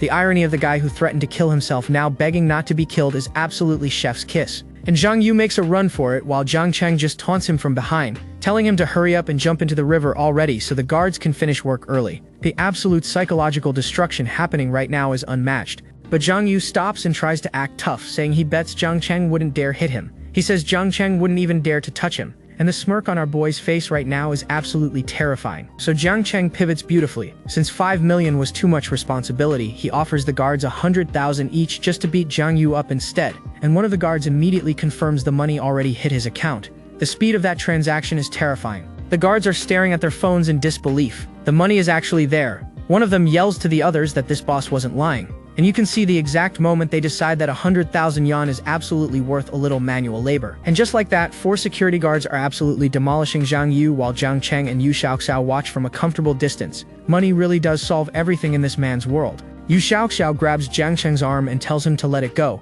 that there's no need to bother with someone like Zhang Yu. Even after everything that man put her through, she still has enough compassion to ask for mercy. He looks at her with a gentle smile and tells her not to worry. And the way he says it, so calmly, so reassuringly, you can tell this man has already decided exactly how this situation is going to end. The guards assure Jiang Cheng that everything will be handled perfectly afterward. They won't cause any trouble, and he should feel free to contact them for similar jobs in the future. Our boy has literally hired a private militia for 100,000 each. He says well done. As they walk away, Jiang Cheng tells Yao Xiao she has to tell him everything from now on and never hide problems like this again. He'll personally figure out how to handle Zhang Yu going forward. And just like that, our boy assumed the protector role completely. He's thinking the system really understands him. With the kind of professional resources it provides, dealing with someone like Zhang Yu won't be nearly as troublesome next time. The system truly is the ultimate cheat code for every situation. And just like that, he switches gears completely. He reminds Xiaoxiao that she asked him to look at company locations, so why not go today? This man just orchestrated a beatdown and is already pivoting to business mode. Xiaoxiao looks surprised, asking if they're really going today. She figured he wouldn't be in the mood after that whole incident. But our boy doesn't let trash ruin his schedule. He tells her not to let a piece of trash ruin their business plans and says let's go. They hop into the supercar parked right on the street, and honestly the transition from beatdown to business trip is absolutely seamless. And their destination is none other than the Shanghai World Financial Center. When this man said he was starting an entertainment company, apparently he meant he was going to put it in one of the most prestigious buildings in all of Shanghai. They walk through the office space and Jiang Cheng says it's great for a startup. The decor is stylish and sophisticated, perfect for an entertainment company. Yu Xiaoxiao's new kingdom is taking shape right before their eyes. Xiaoxiao says with just a few minor layout changes, she could start working right here. She's already visualizing her new office, and the confidence on this woman is exactly why Jiang Cheng invested in her. Jiang Cheng sits down in one of the office chairs and casually asks Xiaoxiao to come sit down for a bit. And from this angle, the framing is, well, the author knew exactly what they were doing here. And Yu Xiaoxiao immediately interprets that as something else entirely because she walks over to the door, locks it, and pulls down the blinds. Jiang Cheng is sitting there watching her like, wait, that's not what I meant. And then she drops into this absolutely devastating pose right there on the office floor. And the gooners are absolutely losing their minds right now because Yu Xiaoxiao in that black dress is a certified weapon of mass distraction. Jiang Cheng has to clarify, saying he literally just meant sit down and rest for a bit. The miscommunication between wanting to sit down and whatever Xiaoxiao had in mind is genuinely hilarious. Xiaoxiao immediately turns away in embarrassment, saying she'll ignore him if he laughs at her. And the view from behind is once again absolutely demolishing. This woman is built like she was designed by an algorithm to maximize viewer retention. The blush on her face right now is absolutely precious. She went from boss woman CEO energy to flustered schoolgirl in about 3 seconds flat, and honestly it's the most endearing thing we've seen from her. But then she recovers and asks if she should just sit on his lap instead. And there it is. The confidence came back faster than a boomerang. He says as long as she's happy, and the two of them share this incredibly intimate moment, faces close, both smiling in their brand new office that isn't even officially theirs yet. The romance arc for these two is progressing at light speed, and things escalate from there with literal roses blooming around them, because apparently this office just became their personal space. The author is not being subtle about what's happening right now, and neither are they. And when they get back to the resort, Wang Yuyan is already waiting with the classic waifu greeting, asking if he'd like dinner first or a shower first. The service at this resort has reached anime girlfriend levels of dedication. Wang Yuyan is internally planning a bath and massage for him later, but Jiang Cheng says let's eat first then wash up. She had a whole seduction strategy mapped out and he just went straight for the dinner option. Wang Yuyan is visibly disappointed, pointing at him in disbelief. No bath? She clearly had a whole plan for that bath scenario, and our boy just unknowingly sabotaged it by choosing food first. But she's not giving up. She's already planning to use new tricks she learned online to provide a service 100 times better than last time. Wang Yuyan in that outfit right now is absolutely giving everything she has to this mission. Down Catastrophic doesn't even begin to cover it. She serves him dinner, and Jiang Cheng is sitting there thinking that manager Wang picked the wrong time to make her move. He internally notes that she came at a bad moment, and maybe next time. Even our boy recognizes what she's trying to do. She pours his coffee with that signature devoted smile, and he's sipping it while looking perfectly content. The domestic energy between these two right now is off the charts, and she's technically just his hotel butler. The next day, Jiang Cheng shows up at an auto show, invited by his new friend Brother Wang, the resort CEO. The networking from yesterday is already paying dividends. They ask which display he'd like to visit first. And then our boy spots her, a woman in a gold dress standing at the auto show who is absolutely devastatingly gorgeous. The proportions on display right now have my complete and undivided attention, and I am not ashamed to admit it. The crowd is going wild, saying Ferrari managed to hire goddesses of this caliber, praising their height, figure, and looks as all-star level. And honestly, the crowd is not wrong. These car show models are built different in ways that matter. Jiang Cheng recognizes her. That's Zhou Ying. But he notices something off, wondering why she looks unhappy. And the view from this angle is giving the gooners everything they could ever ask for. But our boy is actually paying attention to her expression. And that's when he sees why she's unhappy. Some creep with a phone is taking inappropriate photos of her, and when she asks him to stop, the guy fires back that she's a car model and shouldn't dress like that if she doesn't want pictures. The audacity of this man is unreal. And look at this guy's face, grinning like an absolute creep while snapping photos with his phone. This is exactly the type of person who makes everyone uncomfortable at public events. And that's when Jiang Cheng locks in. That expression right there is the look of a man who has already decided what's about to happen. The creep has no idea what kind of storm is headed his way. A crowd of bystanders is already watching the situation unfold, and something tells me Jiang Cheng is about to handle this creep the same way he handles everything, with overwhelming financial force and zero hesitation. I will see you in the next episode. And the creep's phone just got destroyed, and this guy is on the ground screaming about how his photos were days of hard work. Imagine openly admitting that your hobby is taking creep shots. And there's our boy Jiang Cheng, looking absolutely immaculate, casually saying his foot slipped and his phone broke. He offers to pay the guy back. The delivery on that line is pure cinema. But instead of taking the offer like a reasonable human, this guy throws a punch at Jiang Cheng. The audacity of attacking someone who just offered to pay you back. And Jiang Cheng dodges it like it was nothing, catching this fool mid-swing. The speed difference between these two is not even close. And then he hits him with the most calculated line ever. He tells the guy that since he struck first by law, Jiang Cheng is now entitled to legitimate self-defense. This man cited legal precedent before throwing hands. And the fist connects with devastating precision. Jiang Cheng delivers an absolute haymaker right to this creep's jaw, and the impact is genuinely beautiful. And just like that, the creep is face down on the auto show floor, completely unconscious, while Jiang Cheng stands over him like he just finished a boss fight. Jiang Cheng immediately goes into CEO mode, telling manager Huang to call the police and save all the surveillance footage. And poor manager Huang is apologizing profusely,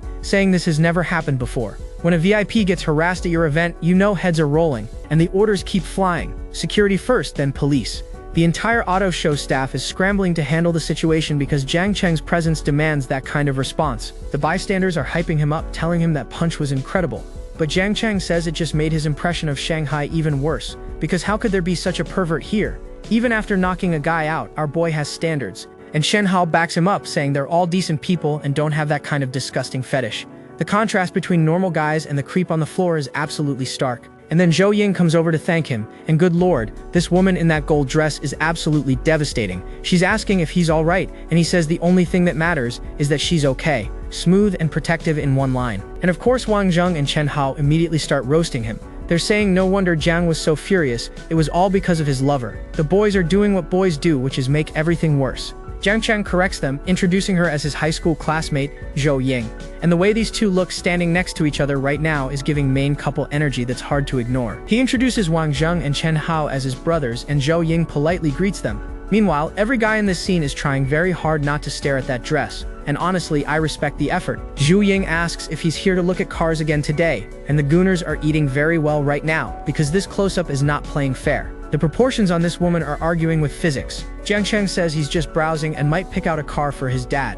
Zhou Ying immediately asks when he's coming back to Chengdu because she still owes him a meal. She's definitely keeping tabs on this man. He invites her to dinner tonight since Chen Hao is treating everyone. She agrees to contact him after work. And Zhou Ying in that gold dress from this angle is certified goon fuel. The author knows exactly what they're doing with this character design. The boys start browsing, and Wang Zheng asks if Jiang Cheng is eyeing this 4-door supercar. They're standing around a luxury sedan that looks like it costs more than most people's houses. The salesman launches into his full pitch about the 3-liter inline 6-cylinder engine and the hybrid system, but Jiang Cheng cuts him off and says just tell me the price. The highest configuration is 2.2 million yuan, and the salesman barely finishes before Jiang Cheng is already done listening. Jiang Cheng doesn't care about the freebies, he just wants to know one thing. Can they deliver it to Chengdu? This man treats buying a 2 million yuan car the same way normal people order takeout. And the salesman is absolutely glowing, practically bowing with sparkles around him, confirming they offer nationwide delivery and will handle all the registration. This is the easiest commission of his entire career. And out comes the legendary black card. Jiang Cheng just casually says swipe it like he's paying for a coffee and not a luxury supercar. The flex is effortless, and the salesman is about to have the best day of his life. But here's the wholesome part. He asks them to prepare a special handover ceremony when the car arrives in Chengdu because he wants to surprise his father. The salesman guarantees it'll be perfect. Our boy drops millions on supercars and his motivation is making his dad happy. Wang Zheng asks if this car is for his father, and Jiang Cheng casually says his mother probably won't complain since it's low-key. And Chen Hao immediately fires back, asking how a four-door supercar is understated. The rich person brain is truly a different species. The narration drops that Jiang Cheng has been in Shanghai for barely over a week and has already bought 4 cars, all worth half a fortune combined. Wang Zheng just shrugs and says when you have money, you do whatever you want. And honestly, that's the most accurate summary of this entire manhwa. Chen Hao admits that when he wanted his first supercar, his dad had to beg him for ages before buying it. But Jiang Cheng is out here buying his father a supercar outright. Even the rich kids are jealous of our boy's filial piety levels. After all the paperwork is done, Zhou Ying shows up after her shift, and she's changed into a simple white t-shirt and jeans. And somehow she looks even more devastating in casual clothes. The narration literally says she deserves the title of school's most beautiful girl, and there is zero argument here. In the car, Jiang Cheng asks her about summer vacation ending and whether she's heading back to school soon. The chemistry between these two in the car is giving something special. And that's when Zhou Ying opens up. She mentions her family's bankruptcy and asks if he's surprised to see her just scraping by for living expenses at an auto show. There's a vulnerability in her eyes right now that hits different. She says people at school talk behind her back, but she never had real friends anyway, so she doesn't care. Earning money with her own hands feels more real than anything she had before. This woman went from heiress to self-made and came out stronger. Jiang Cheng tells her a beautiful woman with her looks will never have trouble making money. She fires back that everyone says that, but nobody explains where the money will actually come from. He laughs and says he thought she was a cool and aloof beauty, but she's actually super down to earth. She says she's never considered herself a school beauty and feels bad for mooching off him twice already when she should be the one treating him. The humility on this girl is genuinely refreshing compared to everyone else in Jiang Cheng's orbit. He casually says it's all just eating, there's not much difference. And the supercar zips through the city streets because when you're Jiang Cheng, even a casual dinner involves arriving in a vehicle worth more than most apartments. They arrive at a farmhouse restaurant where the whole crew is already waiting. Wang Zheng calls them over, inviting Jiang Cheng and his beautiful classmate to sit down. The dinner party is assembled. But wait, someone spots an unexpected guest, and the reaction is immediate. What's he doing here? No one should have invited him to this gathering. Something tells me dinner is about to get very interesting. Jiang Cheng asks what's wrong, and Chen Hao explains that the guy's name is Wang Cheng. He has a grudge against Wang Zheng. They don't normally hang out, and nobody knows which fool invited him. Drama is already brewing. Wang Qiang rolls in with his whole entourage like he owns the place. Apparently this guy hates being called Zhao Qiang and insists on being called Brother Wang, which is the exact kind of fragile ego energy that always leads to problems. Someone from Wang Qiang's side tells him to calm down, saying they're here to make friends and get things done. But the look on Wang Qiang's face says he has zero intention of playing nice tonight. For a moment things seem to calm down. Everyone's complimenting the pork stew. Someone suggests grabbing drinks, and the vibe is almost normal. Half an hour later, and Wang Qiang starts running his mouth about insider stock tips that are guaranteed to make a profit. Because nothing says trustworthy like a guy bragging about insider trading at a dinner party. And then Wang Qiang starts lecturing about making connections and being discerning with friends, saying you need real relationships, not fair weather ones. Meanwhile, a woman at the table is asking him about the 10 million he supposedly made in stocks.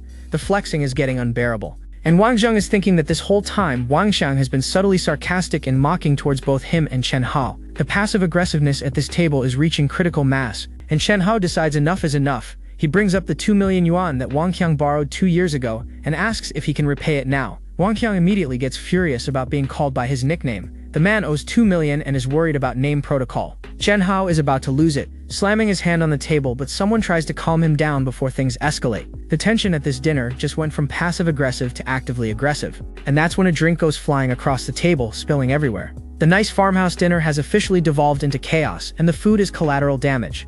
And the drink lands right on Zhou Ying. She gasps in shock as the liquid splashes all over her white shirt. And now things just got personal for Jiang Cheng. Even Wang Qiang's own crew is shocked, yelling at him asking what he means by this. When your own people are questioning your behavior, you know you've crossed a line. Chen Hao asks Wang Qiang point blank if he came here just to go crazy on them. The patience at this table has completely evaporated. But here's the hilarious part.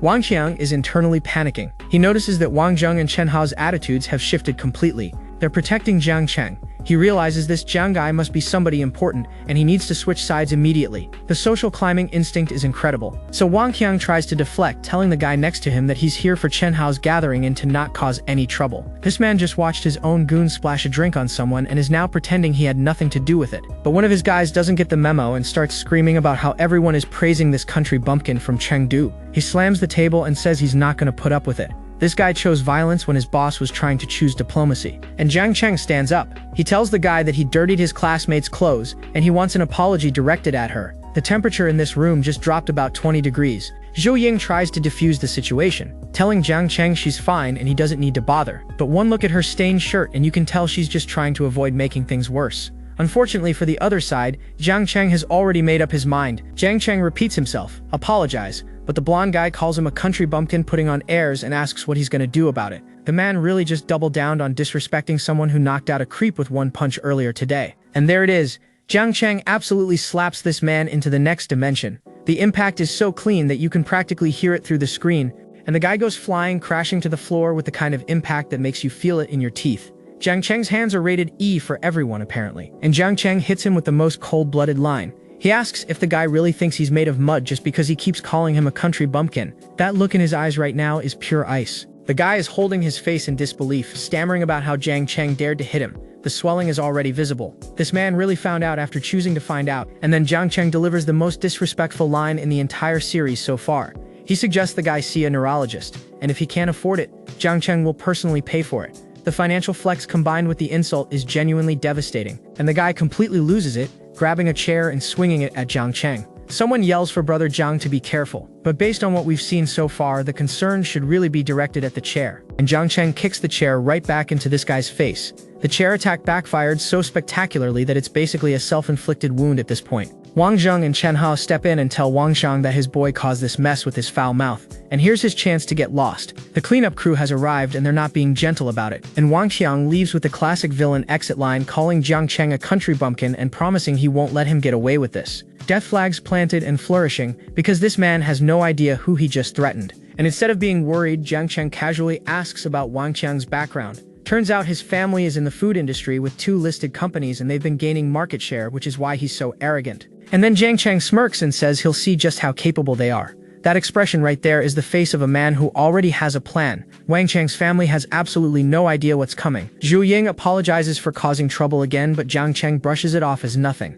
Internally though, he's thinking the incident ruined her appetite, so it's best to send her home soon. Always thinking about others, this man. Jiang Cheng tells the boys they've had enough to drink and they'll be heading out. And the way he and Zhou Ying look standing together right now, you'd think they were already a couple leaving a double date. Wang Zheng apologizes profusely for the disaster, but Jiang Cheng waves it off and says they're brothers, no need for formalities, and he'll see them next time. Smooth exit, 0 grudges held against the people who actually matter. And then Jiang Cheng does something unexpected. He hands Zhou Ying the car keys, remembering she can drive, and suggests she take the wheel. Zhou Ying says she's driven supercars before. The former heiress energy is real. He teases her about being a famous heiress in Chengdu, and she playfully tells him not to tease her, promising she'll get him to his destination safely. The flirting energy in this car right now is absolutely immaculate. Zhou Ying says it's been ages since she's driven a supercar and she really wishes she could go faster. You can see the genuine joy on her face, like for a moment she's back to the life she used to know. And Jiang Cheng says he didn't know she liked racing, as the supercar tears through the streets. This man keeps discovering new sides to Zhou Ying, and each one makes her more interesting. She says she's never had the chance to race before. Her family was too strict, and now she doesn't have the opportunity. The way she says it with that bittersweet smile is genuinely heartbreaking. This girl lost everything and just wants to feel free. And without hesitation, Jiang Cheng promises to take her racing next time he has the chance. Just like that, he's filling the gaps that life took away from her. The romance arc for these two is building beautifully. They arrive at her place, and Zhou Ying tells him she'll always remember his help. He asks why she's bringing this up all of a sudden, and the way they're standing together right now, hands practically touching, is giving every romance flag in the book. She tells him it's getting late and he should go rest, and she'll be going now.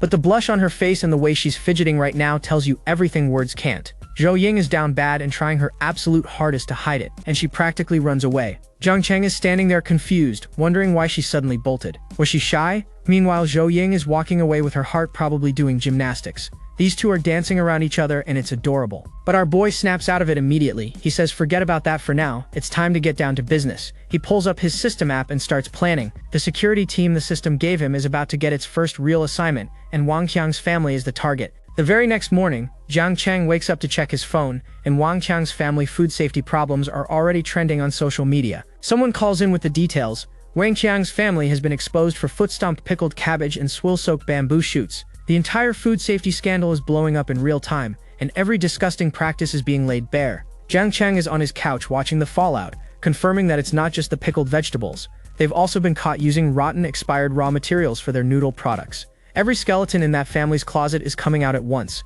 The news broadcast confirms that major suppliers are pulling their products from shelves, government departments are intervening, and Wang Foods' reputation has completely collapsed. The losses are described as incalculable. Jiang Cheng didn't just punch back, he destroyed their entire empire. And Wang Zheng suddenly remembers what Jiang Cheng said yesterday. He said he'd see just how capable the Wang family is. This wasn't an idle threat, this was a declaration of war that Wang Zheng was too stupid to recognize. Wang Zheng is on the phone, absolutely stunned, saying he never expected brother Jiang to have this kind of influence. The Wang family isn't just collapsing, they're going to suffer catastrophic losses. He says he knew from the first time they met that Jiang Cheng was no ordinary person. And Shanghai is on the other end of that call, equally shaken. These two rich kids who've seen plenty of power plays in their lives are genuinely awed by how fast and thoroughly Jiang Cheng dismantled an entire food conglomerate overnight. Meanwhile, at the Wang family household, Wang Cheng's father is on the phone, screaming at suppliers, begging for time to handle the crisis. The old man is panicking because his entire business is crumbling and he doesn't even know why yet. The father is furious, demanding to know who's messing with him. He still has no idea this entire corporate apocalypse was triggered by his son picking a fight with the wrong person at a dinner party. Wang Qiang comes in asking his father what happened, and the old man immediately notices something wrong. The two of them standing face to face right now has serious consequences written all over it. The father immediately zeroes in on Wang Qiang's bruised and swollen face, demanding to know what happened and where he went to cause trouble this time. This old man already knows his son is a walking liability. Wang Qiang admits he got beaten up by some country bumpkin from out of town and says he's thinking about how to deal with him. This man is still plotting revenge while his family's company is literally burning to the ground because of him. And the father grabs Wang Qiang by the collar, screaming that all he does is cause trouble and asking if he's some kind of gangster. The domestic consequences of picking fights with Jiang Cheng are hitting this household in real time. And then the old man connects the dots. His eyes go wide as he realizes the food scandal and his son's fight might be connected. He demands to know everything that happened last night and who exactly his idiot son managed to offend. The penny has dropped, and the father is shaking Wang Qiang, desperate for answers, because he just realized his entire family business might be collapsing because his son picked a fight with someone way above their pay grade. And something tells me when he finds out exactly who Jiang Cheng is, the fear is going to be very, very real. I will see you in the next episode. And Wang Qiang has told his parents everything. The father is absolutely losing it, screaming at his son to get out there and beg Jiang Cheng for forgiveness, or he's divorcing the mother and leaving them both with nothing. But Wang Qiang's pride won't let him bend. He says he literally just threatened the guy last night, and now he's supposed to grovel? He'd rather his parents get divorced than lose face like that. And the mother is absolutely stunned that her son just said that with a straight face. This family is imploding in real time. The mother steps in, telling the old man he's overreacting and that they can just throw some money at the problem to make it go away. Because clearly she hasn't grasped the scale of what's happening here. And the look on this man's face right now says he knows exactly how bad things are, even if nobody else in this room does. The father drops the ultimate ultimatum. If this doesn't get resolved, they're getting a divorce. He's had enough of both of them. This man is ready to burn his own family down to survive. And now Wang Qiang is panicking, asking his mother what he should do. He barely even knows Jiang Cheng. The arrogance from last night has completely evaporated. The mother is in full meltdown mode, telling him it has to be Jiang Cheng behind it all. She's begging her son to go apologize because if his father actually divorces her, she won't even have enough money to survive. The guilt trip is hitting different right now. Meanwhile, our boy Jiang Cheng is casually eating breakfast while getting a status update. The Wang family's raw material issues have completely disrupted their operations, and out of their 500 million in assets, they're about to lose 400 million. Jiang Cheng just says to keep pushing steadily. This man is eating croissants while destroying an empire. And then manager Wang leans in to ask if he'd like some porridge. And the gooners are being fed a 5-course meal right now because this woman in that outfit is genuinely arguing with the laws of physics. Jiang Cheng says the porridge sounds great, but then drops a very interesting follow-up question. He wants to know who changed him out of his pajamas. Our boy woke up in different clothes and has some questions.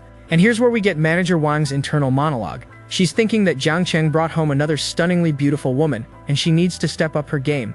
The competition for this man's attention is fierce out here. So she brought him some hangover soup, but when she arrived, our boy was already passed out cold. The dedication of this woman bringing soup at night is honestly impressive. And Jiang Cheng is completely out, sleeping so soundly that he has no idea what's about to happen to him. Manager Wang decides the sofa isn't comfortable enough, so she picks him up and carries him to bed. This woman is built different in every way that matters. And then she notices his clothes reek of alcohol, so she decides to change them for him. Now, if you're thinking this is heading somewhere sus, you would be absolutely correct. And the angles right now are certified goon fuel. The artist knew exactly what they were doing with this scene, and I respect the commitment to the craft. And here's where it gets wild. She's thinking that she also took the opportunity to practice some knowledge points she learned from a movie. Whatever movie that was, I have questions, and she has no intention of answering them. The gooners are absolutely feasting right now because the proportions on display are having a serious disagreement with reality. This woman is built like a Renaissance painting that would get a museum shut down. Back in the present, Manager Wang puts on her most innocent face and claims she only changed his clothes and didn't do anything else. The blush on her cheeks right now is calling her a liar.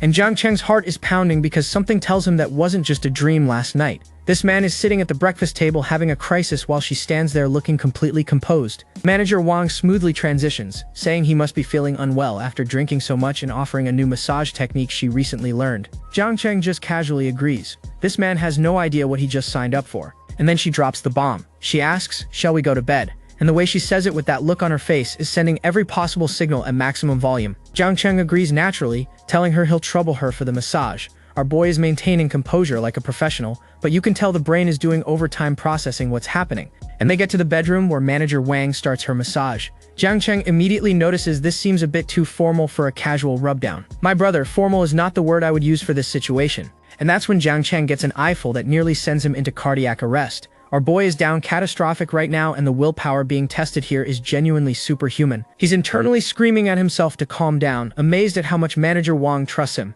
The man is having a full internal battle between his willpower and his biology, and thankfully willpower wins. Manager Wang leans in with the most devastating smile and asks how he's feeling. The neurons are firing, the brain chemistry is compromised, and this man is hanging on by a thread. But our boy plays it perfectly cool, giving her a perfect score and praising how professional she was. The composure on this man is genuinely award-worthy. And then Manager Wang announces she's going to change positions now. The angles the artist is giving us right now are absolutely unhinged, and the gooners are eating so well they might need to see a doctor. And Jiang Cheng's willpower that he was so proud of 3 seconds ago just took a critical hit.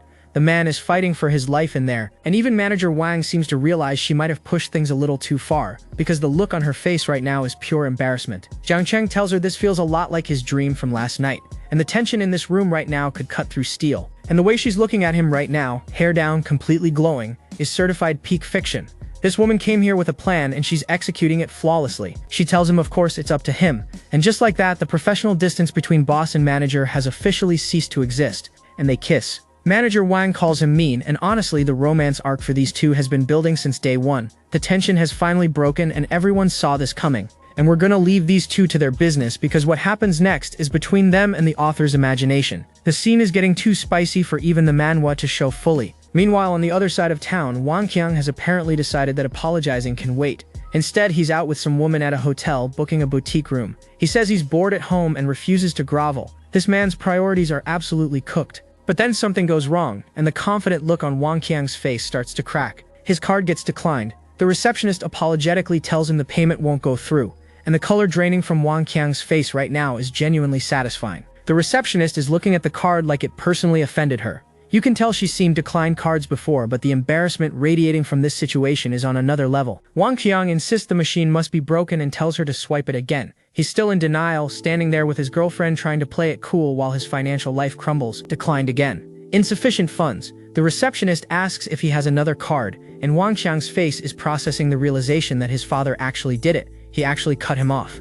Wang Qiang is internally panicking. He just blew all his cash on a sports car 2 days ago, and both his personal card and his dad's supplementary card are frozen. The old man is playing hardball, and Wang Qiang is financially stranded. And just like that, the girlfriend snaps her fingers and bounces. Nothing kills romantic interest faster than a declined credit card, and this woman is not about to waste her evening on a broke boy. And Wang Qiang is left standing there alone, stammering with his mouth open. From rich kid baller to publicly humiliated in about 30 seconds flat. The fall from grace speedrun is impressive. The receptionist is handing his card back and politely asking if he still wants to check in. The professionalism on her face while internally dying of secondhand embarrassment is truly commendable. Wang Qiang angrily mutters that his date already left, so who exactly is he going to check in with? Then he looks at the receptionist and asks if she's going to come up with him. The audacity of this man, even in defeat, is genuinely remarkable. So Wang Qiang calls his mother, screaming about why his dad suspended his card and demanding she get it turned back on immediately. Imagine having your entire company collapsing and your son's biggest concern is his credit limit, and the father absolutely unloads on him through the phone. Clean up your mess or you're on your own. The family's about to go bankrupt anyway, and if Wang Qiang doesn't fix this today, he'll never see another penny. This old man is done playing around. And for the first time, Wang Qiang realizes his father is actually serious. The reality check hits hard and he decides his only option now is to reach out to Wang Zheng and Chen Hao for help. Swallowing that pride must taste absolutely terrible. So Wang Qiang shuffles through the lobby like a man walking to his own execution, desperately trying to figure out how to word a message to the same people he was acting superior to just yesterday. He calls up Wang Zheng and Chen Hao, and the fake enthusiasm coming out of his mouth right now is physically painful. And Wang Zheng and Chen Hao are living their absolute best lives at a pool party with beautiful women while Wang Qiang begs them to help him meet with Jiang Cheng. Chen Hao immediately claps back, asking since when they were close enough for Wang Qiang to be asking favors. Wang Qiang goes full grovel mode, admitting he was wrong before and deeply realizes his mistakes. He says he has no other choice and needs their help. The man who called Jiang Cheng a country bumpkin is now begging for an introduction. Wang Zheng is absolutely savoring this moment, sarcastically asking if he's dreaming because Wang Qiang actually apologized. But Wang Qiang persists, begging him to help make contact with Jiang Cheng. The desperation is delicious. Wang Zheng finally agrees to ask around but can't guarantee anything. Wang Qiang thanks him like he just saved his life. Little does he know, Wang Zheng has zero intention of saving him. Chen Hao immediately asks if Wang Zheng is really gonna help this guy. And Wang Zheng drops the most ruthless line saying that Jiang Cheng was already targeting Wang Qiang, and now the fool has delivered himself right to Jiang Cheng's doorstep. As his brothers, shouldn't they help Jiang Cheng out instead? They both laugh about it, agreeing that even if Jiang Cheng lets Wang Qiang go, his family is already too far gone to recover. There are already alternatives in the market, and the Wang family's future is bleak. These two rich kids are enjoying the fall of a rival house like it's entertainment. So Wang Zheng calls up Jiang Cheng, tells him Wang Qiang wants to come crawling, and asks if he's free tonight. Jiang Cheng immediately says no problem, it's all arranged. The trap is set and the prey is walking in willingly. And Jiang Cheng, sitting in a bubble bath like the absolute king he is, texts Zhou Ying to ask if she's free tonight and invites her out. She responds immediately with an enthusiastic yes. This man is multitasking between destroying families and setting up dates. That evening, Jiang Cheng arrives at the club with Zhou Ying on his arm and the boys immediately greet them as brother Jiang and sister-in-law Jiang. The couple energy these two are radiating right now is off the charts. And Zhou Ying is internally noting that everyone keeps mistaking her for Jiang Cheng's girlfriend. But she decides not to correct them because she probably won't see these people again anyway. Sure, that's definitely the reason she's not correcting them. The crew asks what's on the schedule tonight, and they all agree to defer to brother Jiang. When you're the guy who destroys food empires overnight, people tend to let you make the plans. Jiang Cheng places the order like a pro. 3 giant dragons, some imported liquor, snacks, fruit, and a few cans of milk. This man orders bottle service the way normal people order from a convenience store. The club manager asks if they'd like a mood-building team arranged for the evening, which is basically code for sending over some hostesses to keep the energy going. And Wang Zheng immediately grabs this man and sets him straight. He points out that Jiang Cheng brought his wife, and this fool is asking about hostesses. Are you trying to get everyone killed? The awareness check was a critical fail. The manager immediately panics, apologizing profusely for his loose tongue and begging the sister-in-law for forgiveness. He promises to arrange everything right away. The speed of this man's damage control is genuinely impressive, and Zhou Ying is just sitting there looking absolutely stunning, with a knowing smile, completely unbothered by all of it. She's really settling into this girlfriend role, whether she admits it or not. And the bottle service arrives with 3 giant dragons and a team of bunny girl waitresses. The nightclub experience just went from regular to absolutely elite, and the gooners are being fed premium content right now. Zhou Ying leans in close and whispers that she knows this wine but has never tasted it before. She says if she weren't driving him later, she'd really want to try it. The former heiress' eye for luxury is still very much alive. And Jiang Cheng, being the smoothest operator alive, tells her girls shouldn't drink too much outside, but he'll bring some bottles home for her to enjoy safely. This man keeps finding new ways to be thoughtful, and the friendliness stack goes up by 5. Zhou Ying is thinking that Jiang Cheng didn't pressure her to drink, and that he's different from other guys. The system notifications are popping off, and her feelings are growing stronger by the minute. But then someone spots a familiar face walking into the club. Wang Qiang is here, and the atmosphere is about to shift dramatically. Zhou Ying recognizes him as the guy from yesterday. Jiang Cheng calmly tells Zhou Ying not to worry and that she'll find out soon what's going on. That confident smirk right there tells you everything. This entire evening was planned for this exact moment. and Wang Qiang walks up and bows deeply, apologizing profusely. He says he was drunk and didn't mean what he said, begging Jiang Cheng to spare him and his family. The same man who called him a country bumpkin is now literally bowing to him. The reversal is absolutely cinematic. But Jiang Cheng doesn't even acknowledge the apology. Instead, he says the person Wang Qiang should really be apologizing to isn't him. The cold intensity in his eyes right now is genuinely intimidating. Wang Qiang is confused, but Jiang Cheng just tells him to think about it carefully, and the way he's sitting there with Zhou Ying beside him, completely in control of the situation, is peak alpha energy. Jiang Cheng stands up and spells it out. He doesn't care about the apology to himself, but Wang Qiang dirtied his classmates' clothes last night and he wants an apology to her. Wang Qiang immediately remembers and apologizes to Zhou Ying.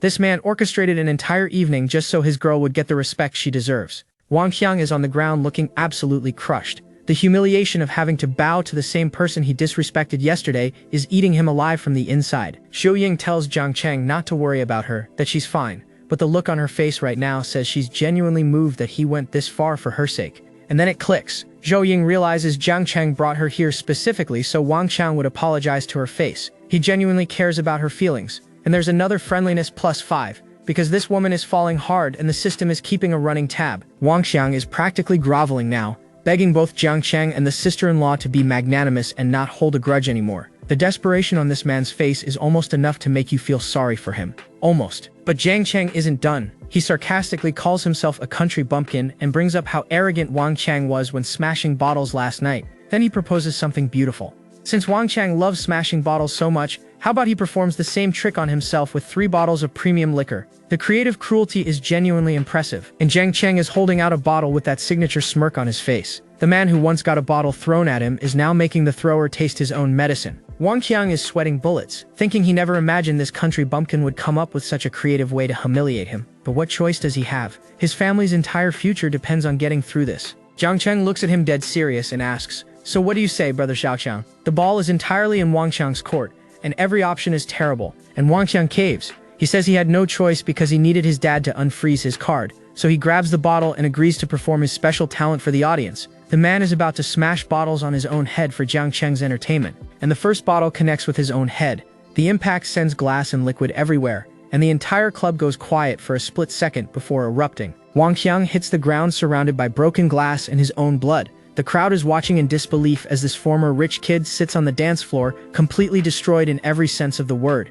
And Jiang Cheng starts clapping, thanking him for the show and calling it truly something to remember. The absolute cold-blooded savagery of applauding a man who just destroyed himself for your entertainment is genuinely terrifying. And the other guys pile on, praising the performance and commenting that they always knew Wang Qiang was ruthless to others but didn't expect him to be this ruthless to himself. When you have no friends, even your acquaintances become your roasters. Wang Qiang lies on the floor, face covered in blood and cuts, weakly asking if he's passed this hurdle. The man who was once too proud to apologize is now lying in his own blood, begging for confirmation that the punishment is over. He's fainted. The club manager asks if they should call an ambulance, and Jiang Cheng calmly says not to let him die and to clean up the broken glass so nobody else gets hurt. The casual mercy is somehow more intimidating than cruelty. Zhou Ying nervously asks if Wang Qiang might call the police, but Jiang Cheng smoothly reassures her that he didn't touch the guy, Wang Qiang did it to himself, and he'd never dare report it anyway. Then he hands her a can of milk like nothing happened. The audacity is immaculate. And Jiang Cheng raises his glass, thanking everyone for coming tonight and proposing a toast. The man just psychologically destroyed someone, got his girl a public apology, and is now ending the evening with drinks and a smile. Zhou Ying is glowing next to him, and these two look like the power couple of the century. I will see you in the next episode.